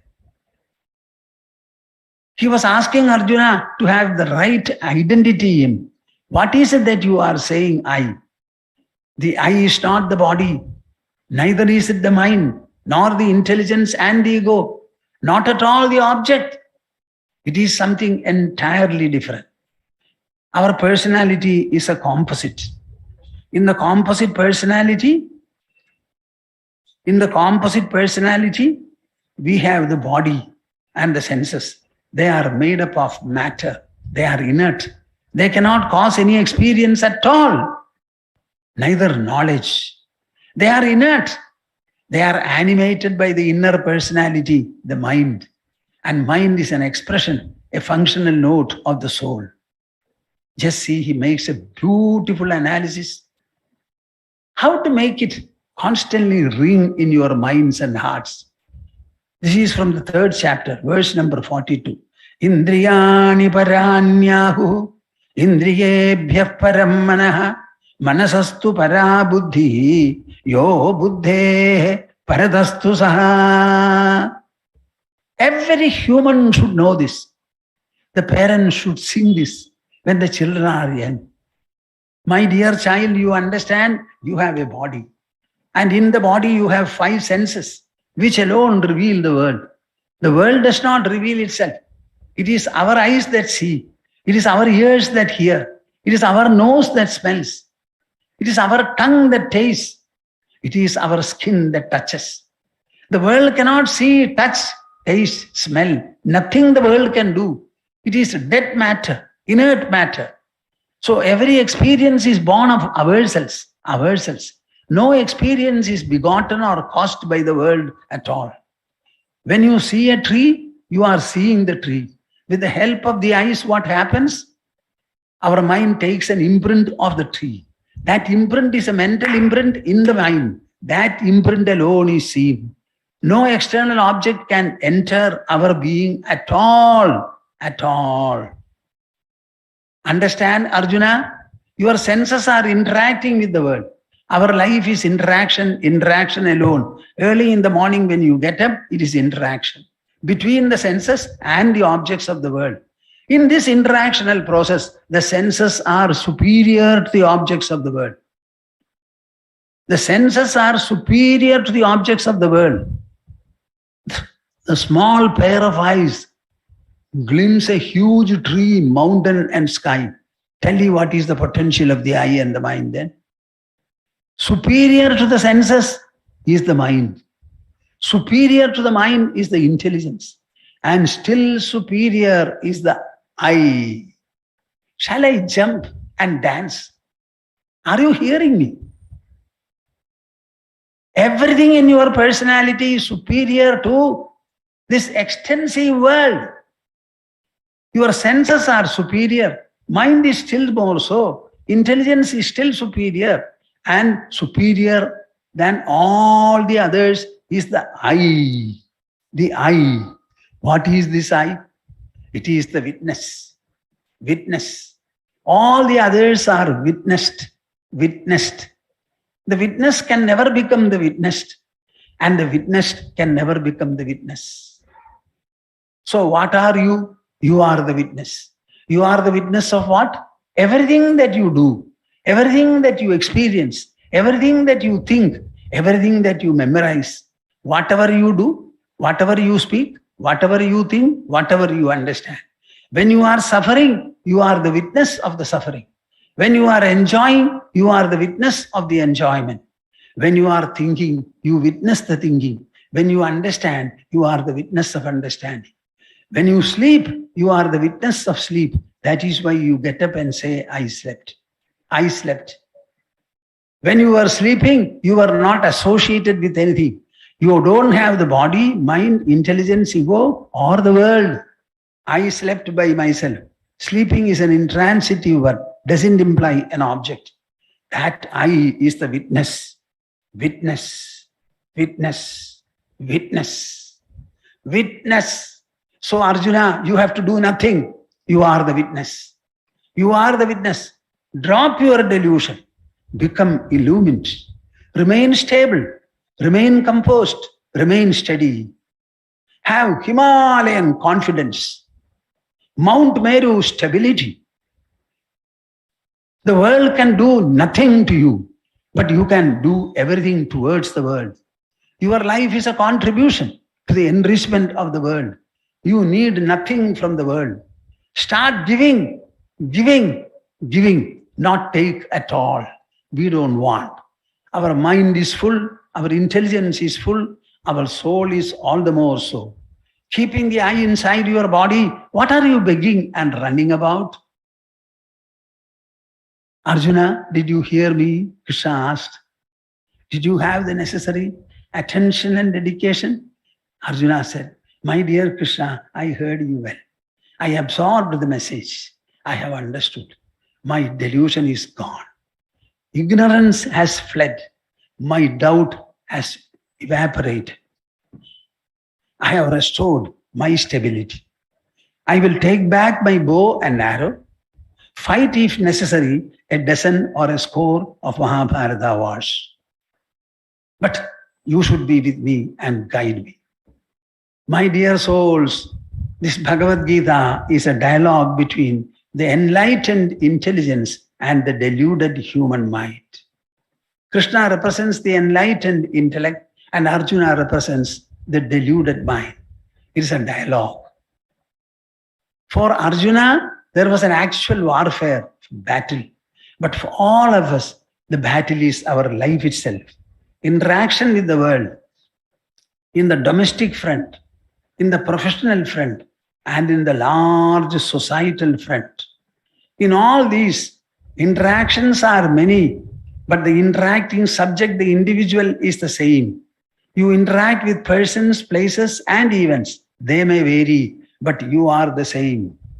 The interactional output is from you, and the impact also is into you. You have got all the capacity to assimilate all the impacts from the world. When they are assimilated, they become your enrichment, empowerment, elevation, expansion, enlightenment. You become eternal. You have a wonderful source of inspiration. Try to be invigorated by Bhagavad Gita, inspired by it, empowered by it, enlightened by it. Open the book, start reading. You will find in 2, 3, or 4 pages, you have the solution for your problem. Mind creates and senses the problem. Intelligence is to find the solution, understanding. You have both the mind and also the intelligence. Don't be written off by the mind. Be restored by the intelligence. Intelligence. And Bhagavad Gita is for the intelligence to read, understand, reflect upon, and derive ceaseless inspiration from the invincible soul. Invincible soul. What is that? The I. Is there anybody who says, I have no I? Has it reduced over the years? Has it also increased over the years? Is it not ever full and ever the same? What more do you want? Tell the world, I want nothing. I am ready to give whatever I have. Our Hariharji Maharaj has given. All of you also should start giving. Let Geeta Ashram with 600 centers. I think they can do yeoman work. And the work should be enlightening the people, reaching the message of Gita primarily. Along with that, you can do some social activities, okay. But the primary focus should be on Bhagavad Gita message and disseminating it. I have been disseminating the Bhagavad Gita message for the past 65 years. 65 years. My evening subject will always be Bhagavad Gita. I am very happy to have spent a little time with all of you. I shall cherish this occasion and memory. I wish you all, I mentally embrace all of you and wish you well. May good children and grandchildren be born in your lineages. All the children should be loving the family, loving the society. They must have faith in God. They should contribute liberally to the welfare of the society, nation, and globe. I think it will be all right. I will recite a verse and stop.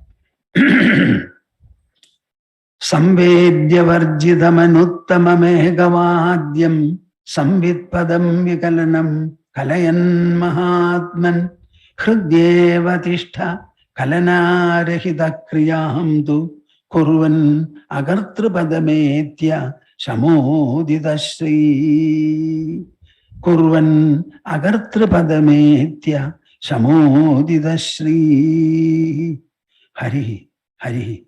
We will have a conclusional Omkara. Take the pose for it.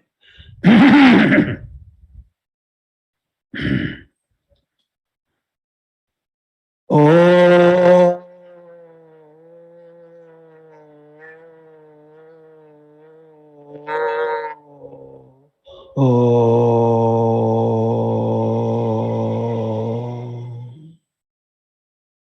Hari Om. Okay. Hari Om.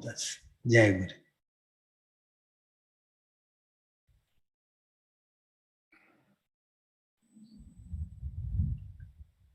Pranam Pujya Bhumanand ji.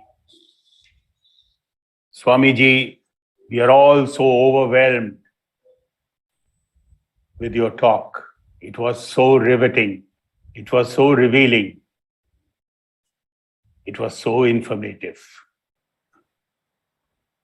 But I have a duty to perform, so I have to detach myself from the overwhelming that I have been spellbound by your talk, because we have to continue with this question and answer session. We have received some questions, Swamiji. Right now there are about 3 of them. So I will read them out to you, and I would request your favor in answering those within the time that you think is suitable. The first question is from Shri Vivek from the US, and his question goes, how do we get happiness with so much of dukkha? Dukkha about the loved ones not making it due to COVID, cancer and other kind of diseases, despite we doing Yagyartha Karma today. You have mentioned verse 20 of chapter 2, Na jayate mritya va kadachin. That is, the soul lives forever as a key. Swamiji, I beg your guidance in terms of elaborating this. Thank you. It is a very important question. To give an answer and satisfy the questioner all of a sudden is not very practical, because it deals with the immense grief that takes place when the dear ones depart from the world. I would like to tell you that the world is actually a conglomeration, a collection of dvandvas, pairs of opposites. Krishna has said, life in this world consists of only sukha-dukkhas produced by the senses and the mind. And one should learn to have tolerance. The verse is, Matras parshastu kaunteya shitoshna sukha-dukkhadaha agama payino anityaha tan tidikshasva bharata. We must learn to tolerate them. We are speaking about grief. Grief is not a singular development. What is grief? Grief is the absence of joy. So without preceding joy, you will not have succeeding grief at all. And when you have a grief, you understand that grief, succeeding that, you will again have joy. So whenever you have unhappiness, understand that every unhappiness is between two happinesses. Between two happinesses. We have health and ill health, day and night, man and woman, virtue and vice, heaven and hell. Every time it is pairs of opposites, either in the objective sphere or in the mind and the intelligence sphere. Dvandvas constitute this world, and our mind has got abundant power to withstand the dvandvas and to meet them with an even mind. Even-mindedness towards grief and happiness is the one formula that Bhagavad Gita suggests. That grief may be caused by anything, in any front whatsoever. It is the grief of the mind. Arjuna also suffered from immense grief. He said, my whole body is being scorched by grief. Grief is in the mind, but he says, my whole body is scorched. Do you have anything to offer me in the way of coolness, comfort? And Krishna's words cooled him. So many people come to the ashram. Many of them have grief. They spend some time, I talk to them, and before they go, I say, you should go from here with a smiling face. And they smile and go. Let the cause of grief be anything, COVID or non-COVID. Understand that grief is a response of the human mind. And there is a solution for it. The solution is with the intelligence. Just like Arjuna's grief, that grief was caused by what? 4.5 million warriors had assembled, and all of them were to be slaughtered by one another in the course of 18 days. Can you imagine the mountainous grief that Arjuna had looking at this possibility, probability? If that grief was resolved by Krishna and Bhagavad Gita, don't you think our COVID grief can also be amply resolved by the same Bhagavad Gita? But you should read the book, listen to it. Somebody who knows the truth must be able to explain it for you. Then the effect will be exactly the same as Arjuna had in the hands of Krishna. No matter what is the cause of grief, let the cause be anything. Grief is a mental condition. And above the mind is the intelligence. When the intelligence starts introspecting over the grief, automatically the grief will be mitigated. I went to see somebody who was suffering from cancer. We wanted to see him, went to Lucknow and met him. And finally, when I was going, I said, body will take to its dharma. Allow it to take to its own dharma. You are not the body. You are the soul. Remain with this identity. Leave the body to its own sake. He passed away within the course of very few days or weeks after we met. Yesterday, I heard a telephone talk from somebody who is old, who is suffering from a disease. He openly and clearly says, I am not the body at all.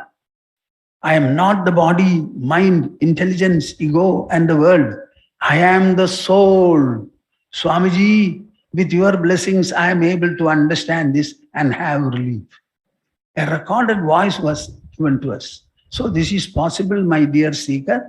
Persist. All your grief can be eliminated by the very source within your body where it is generated.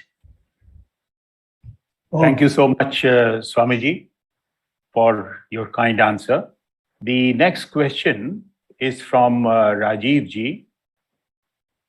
He quotes from the chapter 4, verse 18. Karmani akarmaya pashyeda akarmani cha karmaya. One who sees inaction in action and action in inaction is wise among men. Can you kindly elaborate on this, sir? I can elaborate, but not perhaps now.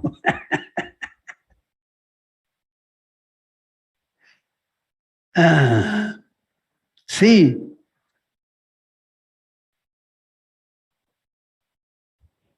in our personality, which is a composite, you have the inert and insentient body.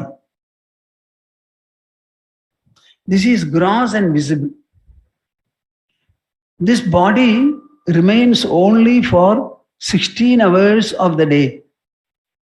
Half the 16 hours, 8 hours, when you go to sleep, you don't have the body, nor the mind, nor intelligence, nor ego, nor the world. Which is that person who slept without all these things? So you tell me, are you the body or are you the sleeping personality? 16 hours it is. The world and body are. 8 hours they are not. The whole of it is wiped off within you and you go to sleep. This is something that you should understand. Now you tell me, your personality is the body personality or the sleeper eye personality. So in our personality, we have a mind, we have an intelligence, we have an ego. Beyond that, we have an identity called I. In that level, no action ever emerges and no effect ever falls. It is like the pith, P-I-T-H, pith of a tree. So when you are acting, tell me very clearly, are you the I acting or your body, mind, intelligence and ego alone act? When the body, intelligence, ego act, why do you say I act? You clearly say my body, my intelligence, my mind, my ego acted. And what did you do? I remained a witness and I did not act. He who understands this witness position of the I, he is the real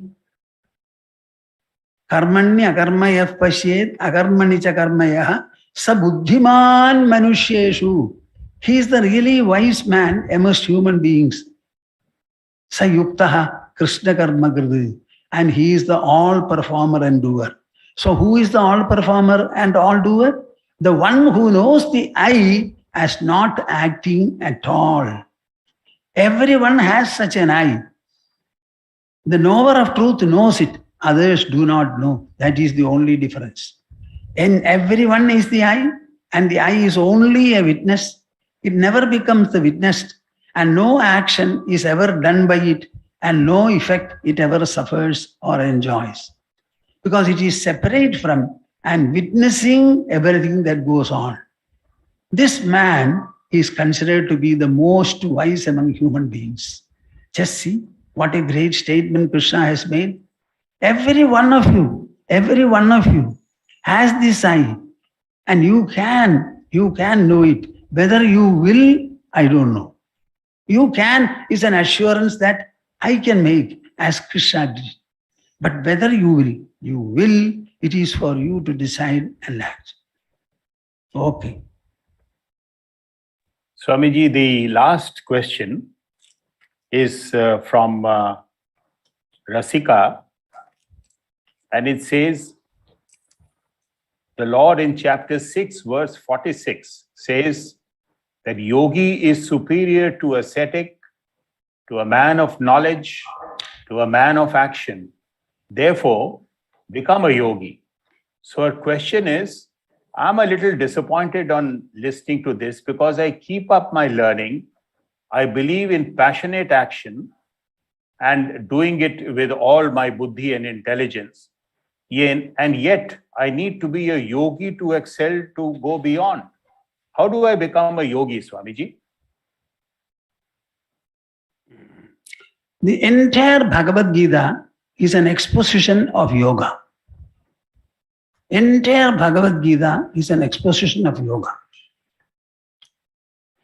If you are able to understand what is yoga, then you have understood everything about Bhagavad Gita. He introduces the word yoga in the 2nd chapter. He defines it. Siddhya siddhyoho samo bhutva samatvam yoga uchyate. Yogastha kuru karmani sangam tyaktva dhananjaya siddhya siddhyo samo bhutva samatvam yoga uchyate. Yogastha kuru karmani. All the karmas you perform, personal karmas, familial karmas, societal karmas, maybe divine karmas, any karma that you want to perform, you perform. But you have to perform it seated well in yoga. Seated well in yoga means what? Your mind and the intelligence should be installed in yoga. What is that yoga? It is a yoga buddhi, a yogic attitude. What is that attitude? Siddhya siddhyoho samo bhutva.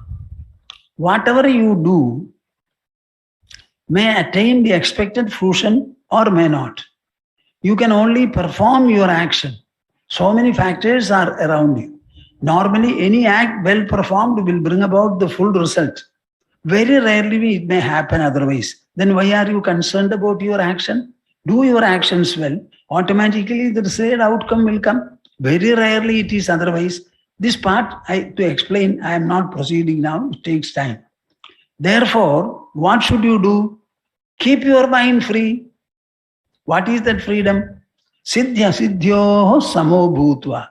Whether what I perform attains its desired fruition or not, you must have an equal disposition towards them, an even attitude towards them. This even attitude alone is workable in this world. You don't need anything else. Suppose your action has brought an undesired result. Can you do anything about it? You can examine it and see how best it can be set right. Make an effort and you will succeed. So we can joyously and equanimously perform all the acts that we propose to do. So the Yoga Buddhi is the answer for it. With the Yoga Buddhi, any kind of an act you can do. It is with Yoga Buddhi that Arjuna fought Bhishma and Drona. You know how Arjuna fought? Bhishma was unconquerable. On the 9th day of the war, Yudhishthira went to Bhishma as he had promised. How to put you down, he asked. Then this is not the time. Come to me at the right time. So on the 9th day, Yudhishthira went to him and said, my dear grandfather, you are unconquerable. What shall we do? He said, I am unconquerable. As long as I am up with my bow and arrow, nobody can do anything to me. At the same time, you should conquer me also. So the best will be, you have got a eunuch, Shigandi, a Maharathi on your side. Ask Arjuna to keep him in front and hit me from the back. Because when I see a eunuch, I will not fight him. I will put my bow and arrow down. And then Arjuna exactly did that. Bhishma fell. His head was drooping. He said, my head is drooping. Many people rushed to take pillows. Bhishma said, no, I don't want. Tell Arjuna. Arjuna came, looked at the head, discharged 2 arrows. It was raised. How was Arjuna able to do all this? Only because of the Yoga Buddhi he had. How was Bhishma able to suffer it? Only because of the Yoga Buddhi. My dear souls, Yoga Buddhi is something so precious, so powerful, so immeasurably great, glorious, grand, and magnificent and majestic that if you have even a small percentage of it, you can do every action in this world with ease, poise, and harmony. Yoga Buddhi is the only answer for interactional life. For a householder, an ascetic, a brahmachari, for anybody, Yoga Buddhi is the only answer, nothing else. And this is an accomplishment of our mind and intelligence, not any other fact. Okay. Thank you, Swamiji. There's, if I can seek your indulgence for one last question, I want to give preference to it because it is given by a young girl of 22 years old. And her question is very simple. She says that in most part of the Gita, it says that you shouldn't allow emotions to cloud your judgment. So where does the Gita, or what does the Gita have to say about the positive thing to embrace your emotions? Because in order to get the emotions to pass, you need to acknowledge them first. So what is the view of Bhagavad Gita on this? Can you kindly guide us on this? Thank you. Bhagavad Gita has said it. I think she should read the 6th chapter and find the answer for it. I shall hint it to her. In the whole of our life, we only think about our body, then mind, intelligence, and ego. We are only thinking of pampering these. But my dear souls, more than these, we have the eye. Which eye? The sleeping eye. When you sleep, do you require anything from anybody, anywhere? We are not sleeping with anything. We are sleeping without the body, without the mind, without the intelligence, and without the ego, without the world. Yet everybody gets up to say, I slept comfortably, knew nothing. So our I is a self-sufficient presence in us. If, my dear girl, you can spend about 20 or 25 minutes every day reflecting upon the I, that I, which is above the mind, intelligence and ego, reflect upon it. Krishna puts it this way, evam buddhehe param buddhva samstabhyatmanam atmana. Contemplate upon this I, which is superior even to the intelligence. And as you contemplate, you will start getting inspiration, you will imbibe tremendous energy, confidence, drive, enthusiasm, perseverance, everything you will get. Contemplate upon the source. But you are only contemplating upon the objects of the world. What about the subject factor, the I, the witness of all? Spend every day 20 minutes or 25 minutes closing your eyes, contemplating upon the I. You may not get head or tail out of it initially, but you will find if you continue your contemplation, you will be a totally different personality, beaming with energy. Beaming with energy. Glorious expression you will have. Everything is an expression and extension from yourself. When you wake up, you see the world. World doesn't wake up or go to sleep. You go to sleep and you wake up. And the entire waking state is born from sleep. So when you woke up, the sleeping I extends itself to become the world. What do you think of the potential and magnitude of the I in you, the sleeping I? My dear girl, you should contemplate upon it. Be fair. Be true.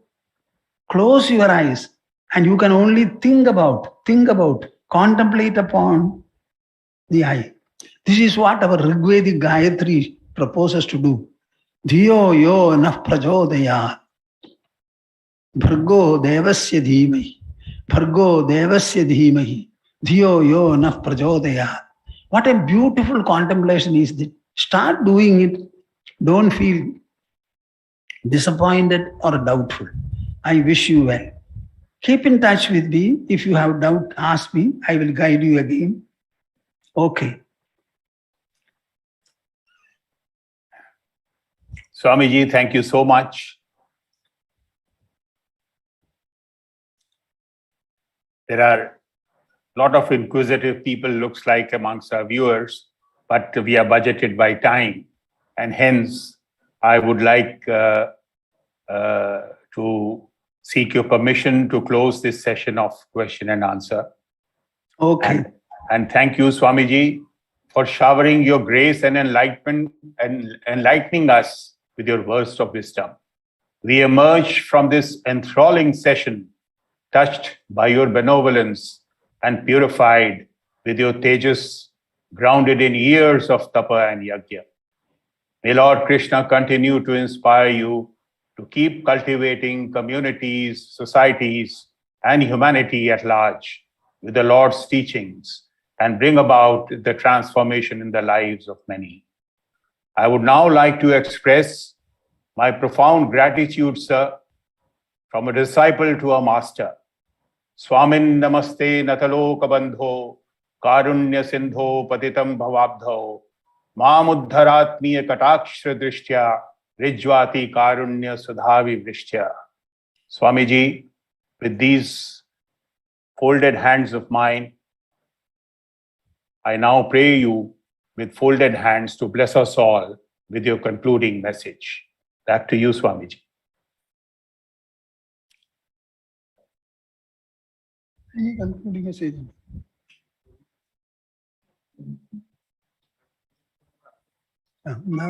Oh, Acha, I thought I had concluded the message. All that I can tell you is, I am very happy that Geeta Ashram, through its management, association, organization, etc., have made this function very eventful. They have done something very good and great. My mind thinks about 300 ashrams you have.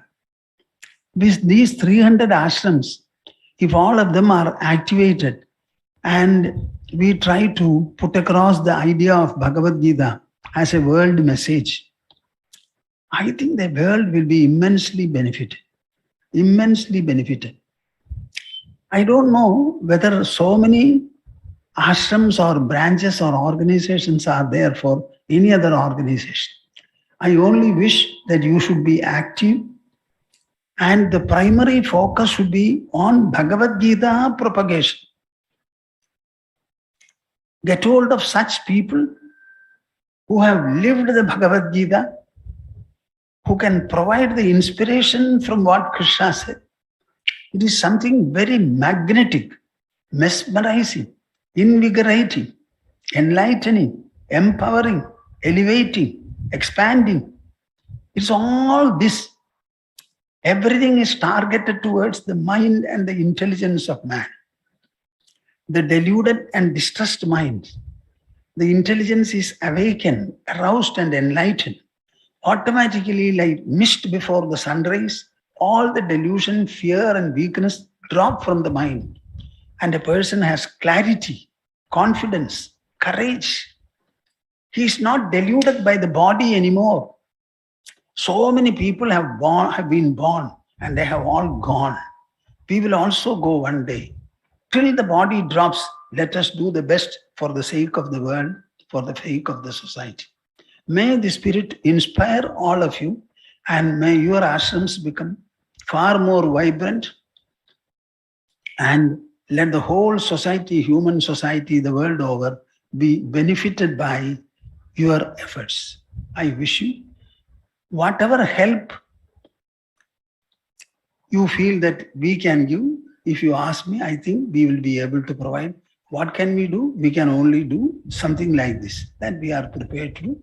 I am very happy and encouraged that so many branches are there for Gita Ashram. Swami Hariharji Maharaj, I think he must have been very happy looking at the proceedings today. Okay. Ashirwad to everyone. Thank you, sir. Thank you. Back to the anchor. Thank you, Ramanji. What if the sun refuses to rise? Can the earth refuse to rotate? Unimaginable. Thank you, Swamiji, for sharing one more facet of Yagyart Karma, that is the law of continuous, unending activity of this universe, of nature, of life, and the importance of our alignment with this law. But before I invite Guruma, I cannot resist it, so I will say it anyway. Guruma, please pardon the impertinence, but you are the glue which binds this organization together, keeps the Sangathan intact. Your conduct with everyone is the satkar we aspire to have, and your seva bhavna is what we want to achieve. The bonds of love and trust which have been inculcated among the devotees must make Puja Gurudev so happy. May I humbly request Revered Swami Guru, Guruma Giteshwari Ji, to address devotees who are watching this event live from across the globe, who can also engage by posting their comments in the video, in the chat section of your videos. Thank you.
Ladies and gentlemen, we seem to have a little technical difficulty here.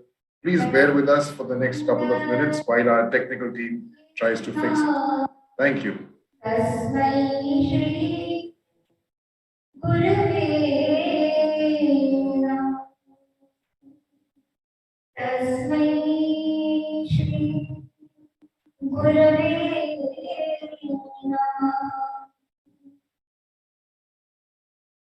परम पूज्य परम आराध्य श्री सतगुरुदेव भगवान के कमल चरणों में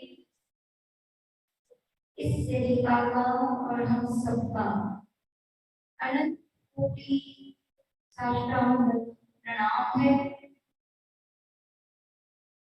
हम सब भगवान की परम प्यारी आत्माओं के स्वरूप में यहाँ उपस्थित हैं। मैं आप सबको एक एक को हृदय से नमन करती हूँ, सबका अभिनंदन करती हूँ।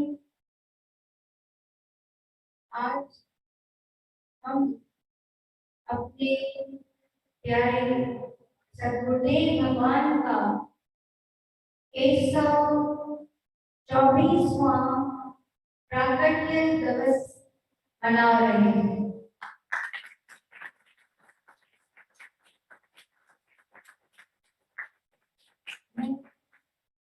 आप सबको, सभी देश विदेश के भक्तों को इस पवित्र दिन की करोड़ों बधाइयां देती हूँ और महाराज जी का अनंत कोटि आशीर्वाद प्रदान करती हूँ। आज हमारी गीता इंटरनेशनल कॉन्फ्रेंस का 35th सेशन है। 35वां अंतरराष्ट्रीय गीता सम्मेलन हम मना रहे हैं। 2 दिनों से हमारे विद्वान संतों ने अपने बड़े सुंदर विचार रखे। इस कॉन्फ्रेंस का इस बार थीम है यज्ञार्थात् कर्मणोऽन्यत्र लोकोऽयं कर्म बन्धनः तदर्थं कर्म कौन्तेय मुक्त संग समाचर। यज्ञार्थ भगवान ने स्कोर दिया। गुरु महाराज जो साक्षात यज्ञार्थ कर साक्षात थे, श्री सद्गुरुदेव भगवान ने अपना समस्त जीवन त्याग और तपस्या से एक प्रकार से संदेश दिया समस्त विश्व यज्ञार्थ कर्म का। ये महाराज जी का यज्ञार्थ कर्म है जो आज गीता आश्रम की शाखाएं संसार भर में फैली हुई है, in all the continents। और महाराज जी का सबसे सुंदर सपना गीता धाम, जो आज एक लाइट हाउस ऑफ गीता सारे संसार को इस प्रकार से प्रकाशित कर रहा है। महाराज जी स्वयं गीता की साक्षात मूर्ति थी। He was living Gita. Gita को समझने के लिए हम अपने गुरु महाराज के जीवन को देखेंगे, विचार करेंगे, गीता समझ में आ जाएगी। गीता के शिक्षाओं को गुरु महाराज ने अपने जीवन में हर प्रकार से पूर्ण रूप से सार्थक किया था। वो महाराज जी की जोत आज भी जगी हुई गीता धाम में और सारी गीता आश्रम। गुरु महाराज का एक ही, तुम हमें बदले हो, मैं तुम्हें महात्मा बनाती हूँ। और आज महाराज जी का कथन 100% सत्य हो रहा है। गीता धाम के बच्चे बड़े गुणकारी हैं और गीता की शिक्षाओं का पालन करते हैं और बड़े बड़े पदों पे आसीन हैं। बच्चे आते हैं गीता धाम महाराज जी के इस उत्सव में और उत्साहपूर्वक अपनी सेवाएं देते। आज यज्ञार्थ कर, भगवान ने कहा अर्जुन, एक यज्ञार्थ कर्म है जिसमें कोई बंधन नहीं, जिसमें कोई कष्ट नहीं है, कोई दुख संताप नहीं। यज्ञार्थ कर्म को छोड़कर के बाकी जितने सारे कर्म हैं वो बंधन के कारण। बंधन क्या होता है? बंधन किसको कहते हैं? जो कार्य कष्ट दे, दुख दे, बीमारी दे, चिंताएं दे, वो बंधन पूर्वक है, बंधन का कारण।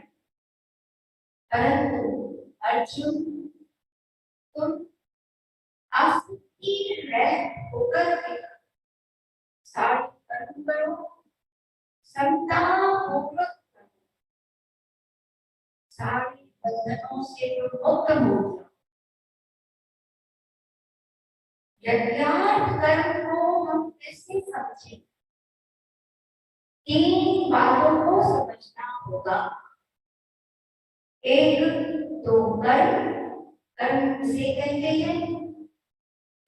दूसरा यज्ञ, यज्ञ क्या है? एंड देन कम्स द यज्ञार्थ कर्म। कर्म के ऊपर भगवान में 3 अध्याय लगातार, 3rd chapter, 4th chapter and 5th chapter। कर्म योग, ज्ञान, कर्म, संन्यास,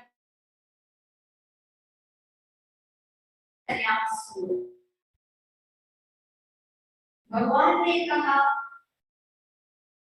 नहीं कश्चित् क्षणमपि जातुं सत्य कर्मभिः पाठते वश कर्म सर्व प्रकृति जय गुणैः। अर्जुन, एक क्षण भी कोई कर्म किए बिना रह नहीं सकता। बच्चा पैदा होते ही कर्म करना शुरू करता है, रोना शुरू करता है। Till the last moment यह शरीर कर्म करता है, चाहे योगी हो, चाहे सन्यासी, स्त्री हो चाहे पुरुष, इंडियन हो चाहे अमेरिकन, गरीब हो चाहे धनवान, कर्म सभी करते हैं। प्रश्न उठता है, इस कर्म को जीते जी हम साथ कैसे करें? भगवान ने कहा, अर्जुन, तुम जो सोच रहे हो कि मैं संन्यास क्यों न ले, सन्यासी बन जाऊं, अभी तेरे लिए संन्यास नहीं, क्योंकि बिना निष्काम कर्म के संन्यास हो ही नहीं सकता। इन अदर वर्ड्स, निष्काम कर्म योग ही यज्ञार्थ कर्म है। यज्ञार्थ कर्म की परिभाषा, अर्जुन तुम मुझे देखो, न मे पार्थस्ति कर्तव्यम् त्रिषु लोकेषु किंचन नानवाप्तमहं गतिं वर्तते च कर्मणि। मुझे देखो, मुझे तीनों लोकों में कुछ भी प्राप्त करना शेष है, मुझे कुछ नहीं पाना संसार से, फिर भी मैं कर्म करता हूँ। देखो, तेरे रथ पे सवार हूँ और तेरा सारथी बना हुआ हूँ, तेरा रथ चला रहा,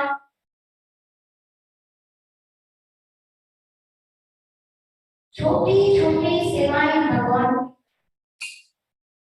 छोटी से छोटी बात किए। युधिष्ठिर महाराज के पास जब बड़ा यज्ञ हुआ, सबने कुछ न कुछ सेवाएं की। भगवान ने क्या सेवा की थी? मैं सबकी झूठी पर्दे उठाऊंगा, मैं सबके झूठे हाथ धुलवाऊंगा। सोचने वाली बात, काम कोई भी छोटा या बड़ा नहीं होता, भाव है सेवा का। ये कर्म के बंधन में मनुष्य आता है। संसार में भगवान ने कहा, कर्मानुबंधिनी मनुष्य लोके, अपने ही कर्मों के अनुसार हमें यह शरीर मिलता है। किस प्रकार मिलता है? काला मिलता है, गोरा मिलता है।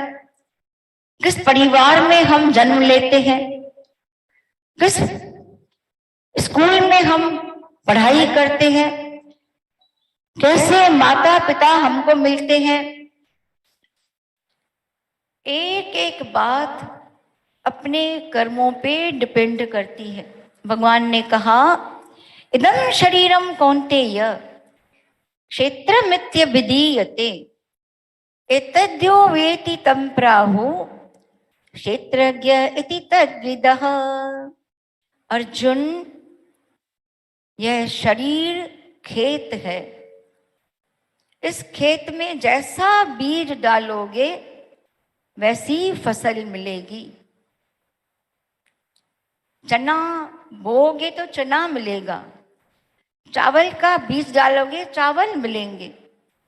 एक बड़ा कड़वा फल होता है, उसको कहते हैं आक। आक धतूरा जो भगवान शंकर पे चढ़ता है।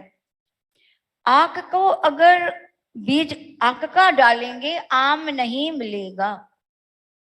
This is called the law of Karma. कहा गया है, एक झोली में फूल खिले हैं, एक झोली में कांटे, अरे कोई कारण होगा। सांप का कांटा बच जाए, चींटी का कांटा मर जाए, अरे कोई कारण होगा।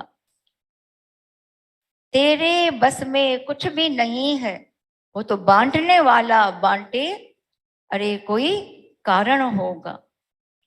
सांप ने काट लिया, आदमी बच गया। छोटी सी चींटी ने काटा और वो बच नहीं पाया, अरे कोई कारण होगा। किसको फूल मिले, किसको कांटे, इसका क्या कारण है? अपना कर्म। भगवान ने कहा, अर्जुन कर्म का मर्म समझो, इष्टान भोगान ही वो देवा, दास्यन्ते यज्ञ भावितः, तैर् दत्तान प्रदायैभ्यो, यो भुङ्क्ते स्तेन एव सः। जो खुद कमाता है और बिना बांटे सब खा जाता है, भगवान ने कहा, अर्जुन वो चोर है। भगवान के भक्त कभी चोर नहीं हो सकते। सच्चा गीता पाठी चोरी नहीं करेगा, तो क्या करेगा? बांटेगा, शेयर करेगा। कहा गया शेयरिंग इज केयरिंग। बांट के खाने से क्या मिलता है? अमृत का प्रसाद मिलता है। यज्ञ शिष्टासन संतो मुच्यन्ते सर्व किल विषय, भुंजते ते तो गम पापा ये पचन्त्यात्म कारणात्। शेयर करें हम, गीता सिखाती है। अपने घर से शुरुआत करें, अपने परिवार से शेयर करें, अपने पड़ोसियों से शेयर करें, और वो भी हो गया अपने नगरवासियों से, अपने देशवासियों से, देश विदेश के जो भी मनुष्य है, भक्त है, हमारी अपनी ही आत्मा है। ममई मांशो जीवलोके, भगवान ने कहा सब मेरे ही अंश हैं। कर्म के विषय में अर्जुन ने पूछा, प्रभु कृपा करके बताओ कर्म क्या है? किम तद ब्रह्म किम अध्यात्मम किम कर्मा पुरुषोत्तम, अधिभूतम च किम प्रोक्त मदि दैवम के मुच्यते। प्रभु कर्म क्या है? छोटे छोटे बच्चे बैठे हैं, सोचेंगे क्या अर्जुन को पता नहीं था कर्म क्या है? खाना पीना, उठना फिरना, चलना, सोना जागना, ये सब तो कर्म है। परंतु गीता की परिभाषा जो भगवान ने समझाई है वो कुछ अलग है, समथिंग डिफरेंट। भगवान ने कहा, भूत भावोद्भव करो विसर्ग कर्म संगीतः। यहां पर जो भगवान ने जवाब दिया है अर्जुन को, वो यज्ञार्थ कर्म है। भगवान ने कहा, भूतों के भावों को ऊंचा करने के लिए जो हम त्याग करते हैं, याद रखो वो सच्चा कर्म है। त्याग, त्यागा शांतिरनंतरम। त्याग जो है वो ही यज्ञार्थ कर्म है। जैसे मैंने अभी कहा, ये त्याग विस्तृत होता जाता है। गुरु महाराज को अपने लिए कुछ भी करना नहीं था। 2 जोड़ी कपड़ों में रहते थे। अन्न जल लवण के त्यागी, उनको अपने लिए क्या करना था? पर उन्होंने जो कुछ किया है समस्त संसार के लिए, सबके उद्धार के लिए और गीता के माध्यम से। गुरु महाराज का एक ही स्लोगन था, गीता पढ़ो और गीता पढ़ाओ। और गुरुदेव ने यहां तक कहा, देखो कोका कोला दुनिया भर में चलती है, सभी पीते हैं, सारे लोग पीते हैं, स्त्री पुरुष सभी पीते हैं। इंडियन हो चाहे यूरोपियन हो चाहे अमेरिकन हो चाहे स्पेनिश हो, कोका कोला सब पीते हैं। गरीब भी पीता है, धनवान भी पीता है। मैं चाहता हूं तुम लोग प्रचार करो गीता का। महाराज जी ने कहा कोका कोला की तरह प्रचार करो, उससे बढ़कर के करो।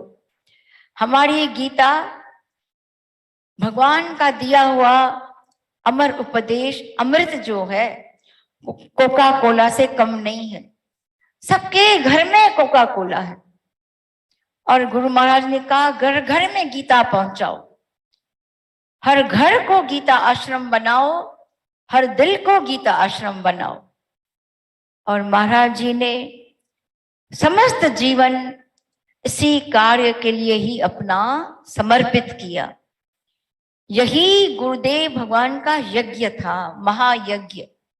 यही यज्ञार्थ कर्म था महाराज जी का। यज्ञ के विषय में भगवान ने कहा कि यज्ञ किस प्रकार से करो। कई प्रकार के यज्ञों का वर्णन भगवान, अनेक के यज्ञ, परंतु सबसे पहला यज्ञ सृष्टि में किसने किया? सबसे पहला यज्ञ सह यज्ञा प्रजा सृष्टवा पुरोवाच प्रजापति अनेनाप सविश्वध्व मे सवो तुष्ट कामधु। यज्ञ करके ब्रह्मा जी ने सबको आशीर्वाद दिया, सारी प्रजा को आशीर्वाद दिया। और क्या आशीर्वाद दिया?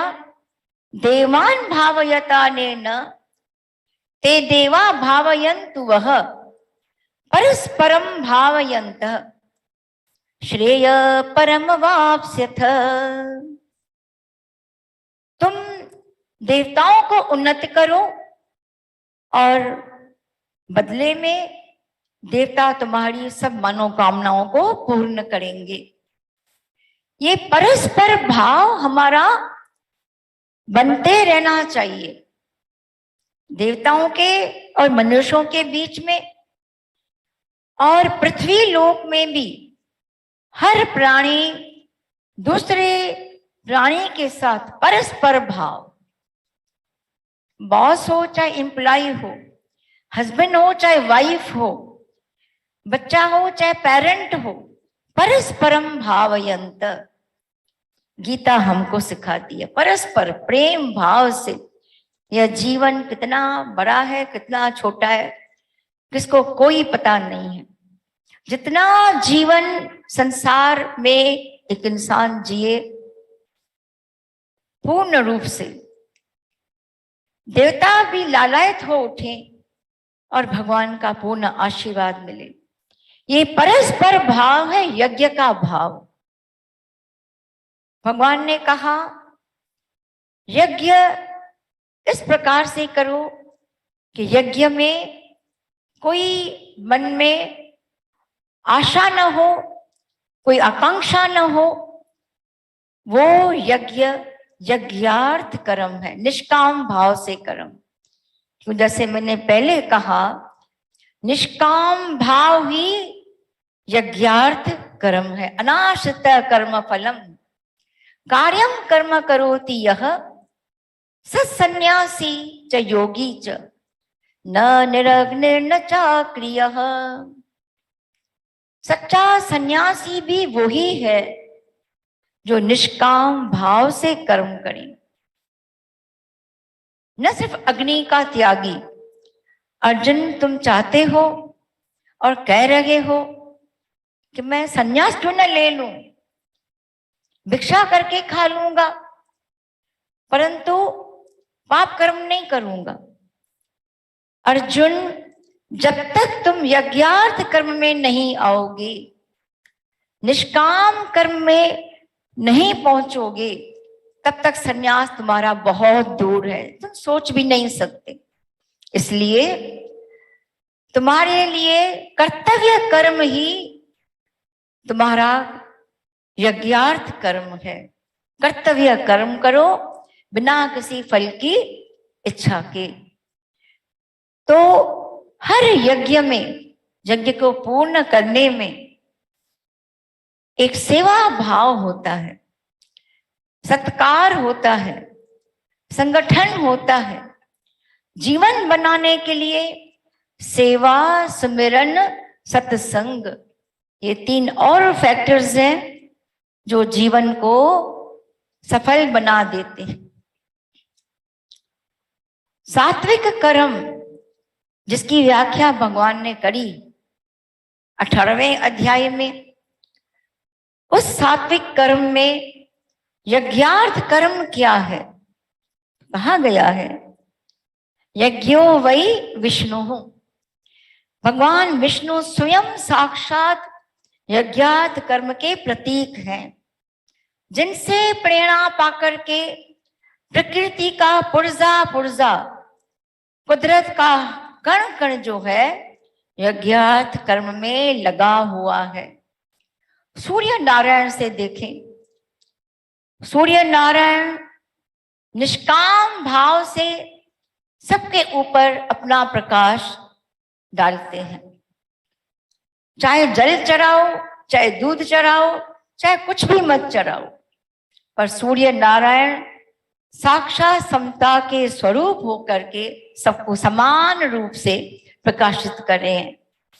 इसी प्रकार से चंद्रमा की चांदनी, जिससे हमको पुष्टि मिलती है, तुष्टि मिलती है। भगवान ने कहा, वो ही चंद्रमा की चांदनी अमृत बन करके मैं धरती में प्रविष्ट होता हूं और सबको रुष्ट पुष्ट करता हूं। हवा है, आकाश है, सब यज्ञार्थ कर्म में लगे हुए हैं। और मनुष्य जो एक अंश है उस परमात्मा का, मनुष्य को भी चाहिए कि यज्ञार्थ कर्म में लग करके समाज का उत्थान करे, जैसे हमारे गुरु महाराज ने किया। भगवान गुरुदेव का वो यज्ञ, जिसकी ज्योत उन्होंने जलाई, गीता आश्रमों के रूप में वर्ल्ड वाइड गीता धाम, वो ज्योत आज दूर दूर तक फैली हुई है और सबका कल्याण कर रही है। हर घर में गीता होती है, छोटे छोटे बच्चे गीता पढ़ते हैं, यहां तक कि ये बच्चे औरों को गीता पढ़ाते हैं। ये महाराज जी का स्वप्न साकार हो रहा है। महाराज जी के शब्द जो गीता का प्रचार करता है, वो भगवान की सच्ची भक्ति को प्राप्त करता है। ये सबसे बड़ा यज्ञार्थ कर्म है। यह इमं परमं गुह्यम मद भक्तेश विदासति भक्तिम मयि पराम कृत्वा मामे वैश्यत संशयः। गुरु महाराज को तो आजादी के बाद पंडित जवाहरलाल नेहरू ने, जो फर्स्ट प्राइम मिनिस्टर थे, महाराज जी को मिनिस्ट्री ऑफर करी। महाराज जी को लेटर भेजा और ब्लैंक चेक भेज दिया। महाराज जी बताते थे, मैंने कहा ये चेक जो है आप देश की सेवा में काम लगाओ, और मुझे अब कुछ नहीं चाहिए, मुझे कोई मिनिस्ट्री नहीं चाहिए। भारत आजाद हो गया और मेरा स्वप्न सार्थक हुआ। अब मुझे कार्य करना है गीता का। और महाराज जी ने गीता को लेकर के सारे विश्व का भ्रमण किया टिल द एज 101। महाराज जी फरवरी में मलेशिया, सिंगापुर, इंडोनेशिया की पूरी यात्रा करके पहुंचे थे और 1 महीने के बाद महाराज जी का वर्ल्ड टूर सारा प्लान्ड था, परंतु जो हरि इच्छा महाराज जी ने अंतिम श्वास तक गीता आश्रम का ही काम किया। गुरुदेव ने कहा, बेटा, मैंने कहा मुझे क्या लेना है मिनिस्ट्री से। और एक बात गुरुदेव कहते थे, उन्होंने नेहरू जी को भी कहा, तुम्हारी मिनिस्ट्री में डिमोशन तो हो सकता है, परंतु जो मिनिस्ट्री मैं भगवान की लेने जा रहा हूं वहां पर तो प्रमोशन ही प्रमोशन है, वहां कभी डिमोशन होता ही नहीं। भगवान की सेवा में लगने से, भगवान के काम में जुड़ने से प्रमोशन ही प्रमोशन है।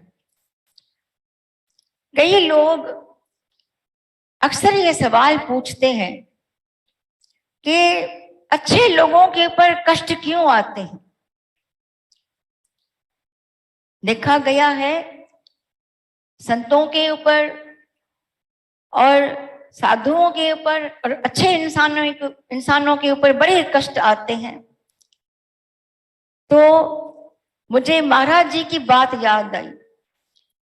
भगवान के दरबार में खूब बोरे भरे हैं, दोनों तरफ बोरे रखे हुए हैं और सारा मनुष्य समुदाय भगवान के सामने बैठा है।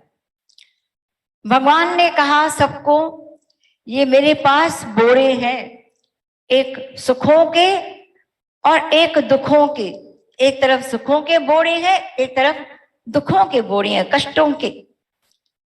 जिसको जो चाहिए वो यहां आकर के ले जाए। अधिकतर सारे लोगों ने सुखों के बोरे उठाए और चलते बने।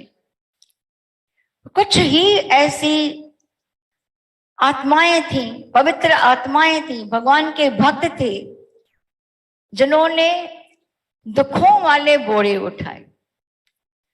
तो गुरु महाराज का ये उपदेश था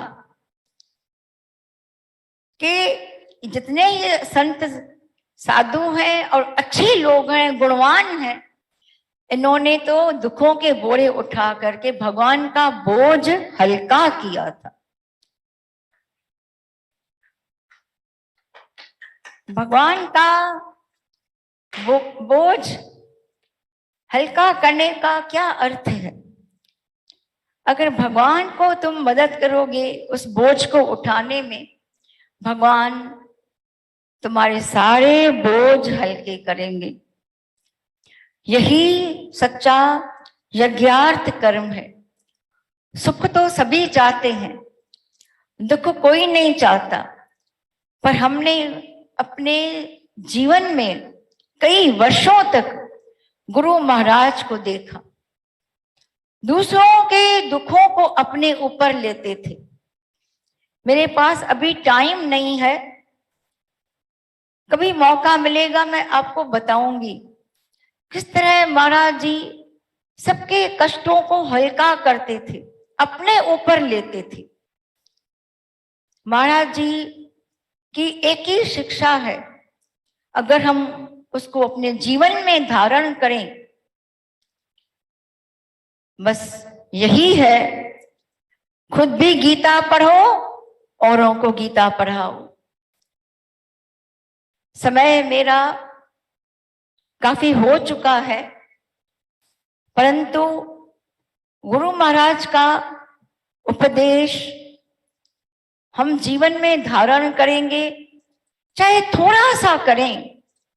स्वल्पमप्यस्य धर्मस्य त्रायते महतो भयात्।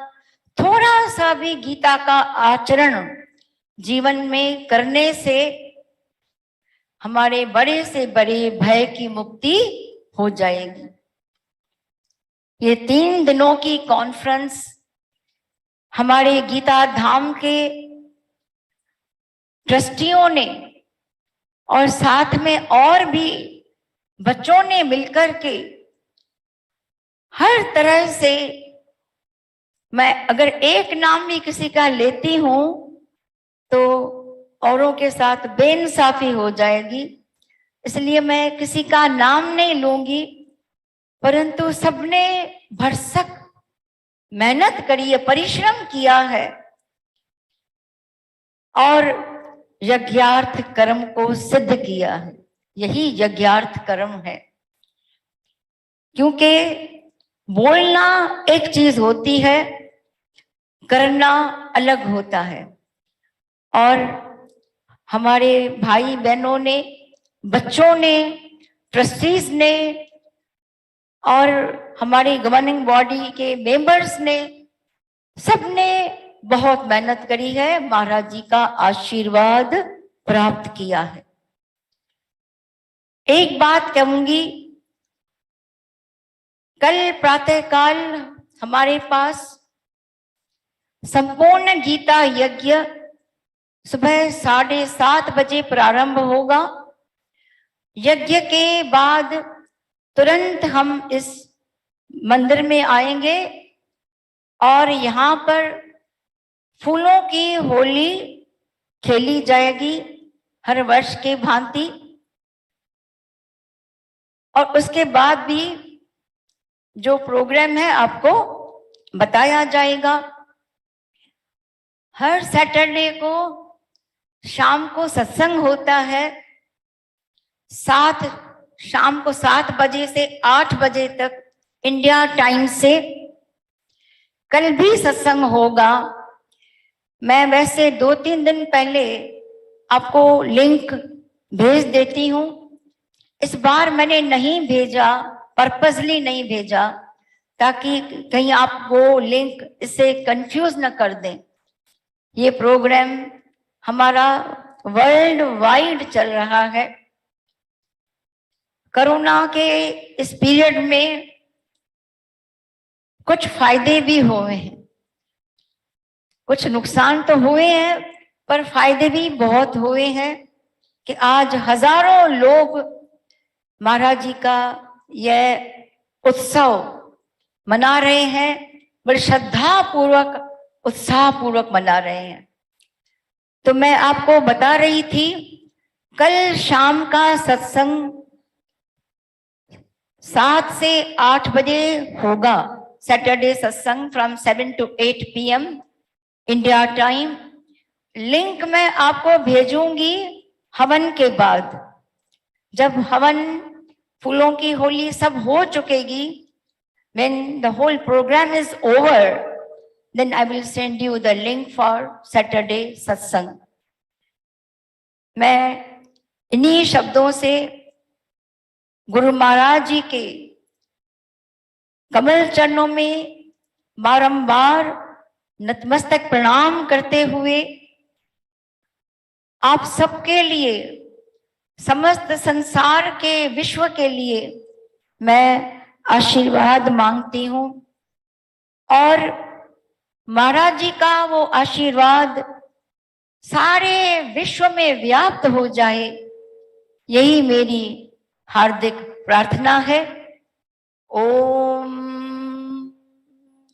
सर्वेषां स्वस्तिर्भवतु, सर्वेषां शान्तिर्भवतु, सर्वेषां पूर्णं भवतु, सर्वेषां मङ्गलं भवतु। ओम सर्वे भवन्तु सुखिनः, सर्वे सन्तु निरामया, सर्वे भद्राणि पश्यन्तु, मा कश्चित् दुःख भाग भवेत्। शांति का आशीर्वाद देने से पहले दो शब्द जरूर कहूंगी। इस यज्ञार्थ कर्म में आप सब जुटे हुए हैं, संसार भर के डिवोटीज। कोरोना पीरियड में 2 साल हम कहीं नहीं गए, परंतु आप भक्तों के योगदान ने सब कुछ संभाल लिया और हर प्रकार से आपकी जो है सहायता, आपका योगदान यहाँ तक पहुंचा।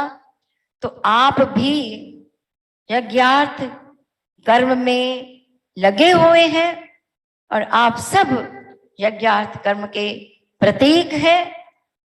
ओम शांति शांति शांति। बोल श्री कृष्ण चंद्र भगवान की जय। परम पूज्य सद्गुरुदेव भगवान की जय। गीता माता की जय। हरि ओम तत्सत।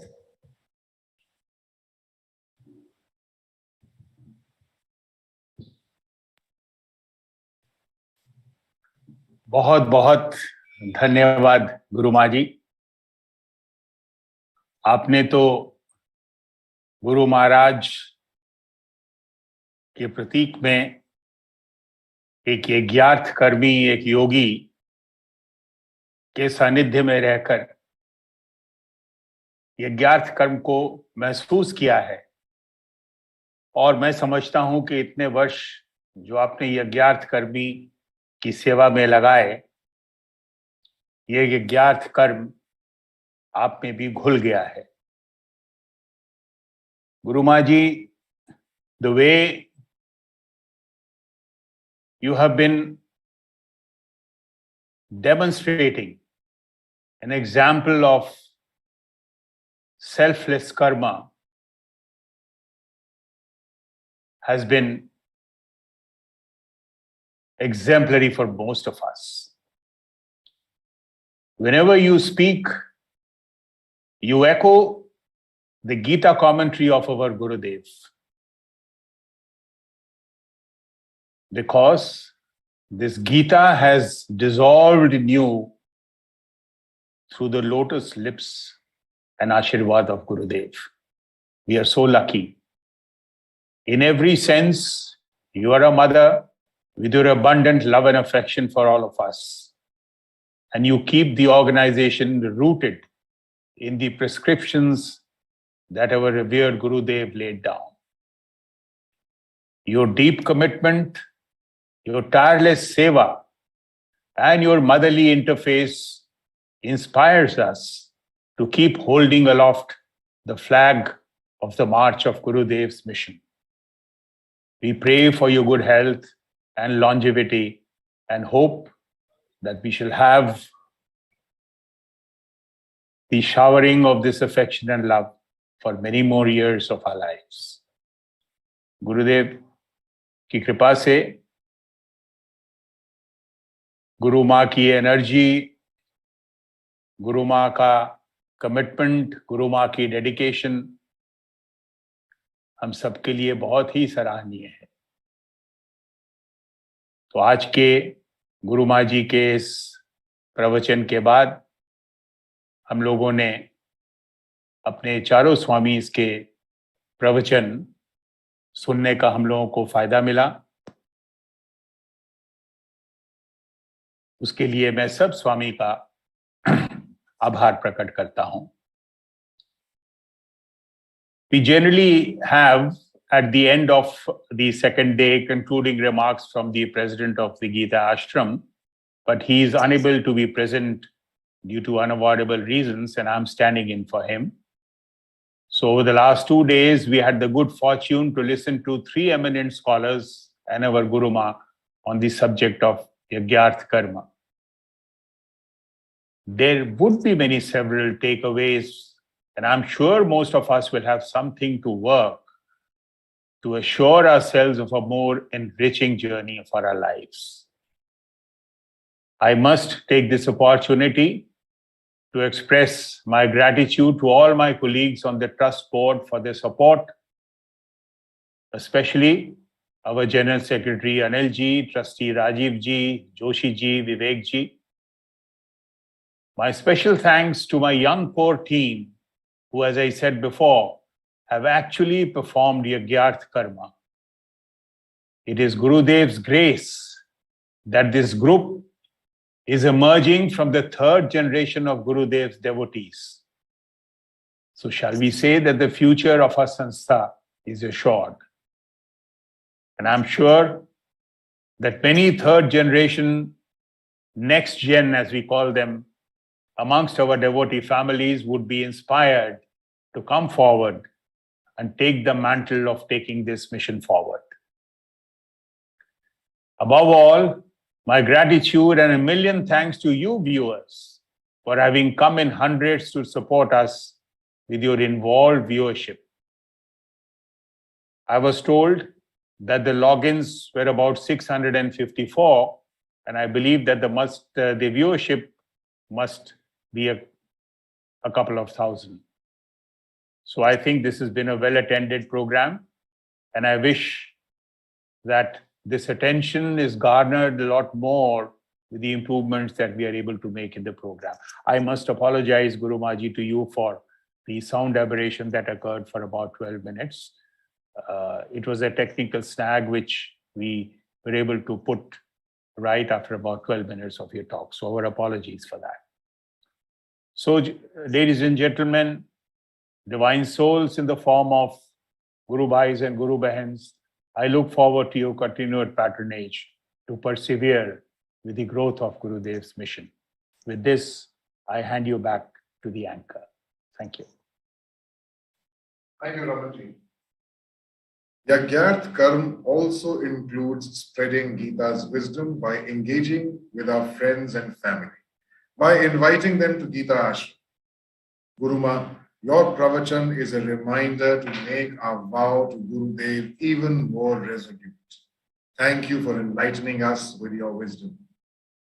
Last 2 years have not been easy for many of us. We have not been able to visit our ashrams and satsangs. It was time to adopt change like we see now when we are meeting virtually. But for Gurudev's devotees, there is always hope, isn't there? We eagerly await the day when Geeta Dham will open to devotees to be able to partake of its divine ambience once again. कल कार्यक्रम की शुरुआत संपूर्ण गीता हवन से होगी, जिसका नेतृत्व पूज्य गुरुमा करेंगे, और सभी गुरु बहनों और भाइयों से आग्रह है कि वो अपने घर पर रह के लघु हवन द्वारा भाग ले सकते हैं। इसके पश्चात हम सब मिलकर फूलों की होली खेलें। We will also see a very special presentation by the teachers and students of Geeta Dham Gurukul, who will take you on an experiential journey of grit, of perseverance, and the never give up spirit of Guruji's Geeta Dham. It's titled Jiji Visha. और इसके साथ आज का कार्यक्रम हम यहीं पर समाप्त करते हैं। आप सभी का धन्यवाद। कल भेंट का समय रहेगा प्रातः 7:30 बजे इंडियन स्टैंडर्ड टाइम। नमस्कार। आपके समय क्षेत्र के निर्धारक आपको सुप्रभात, सुसंध्या और शुभ रात्रि।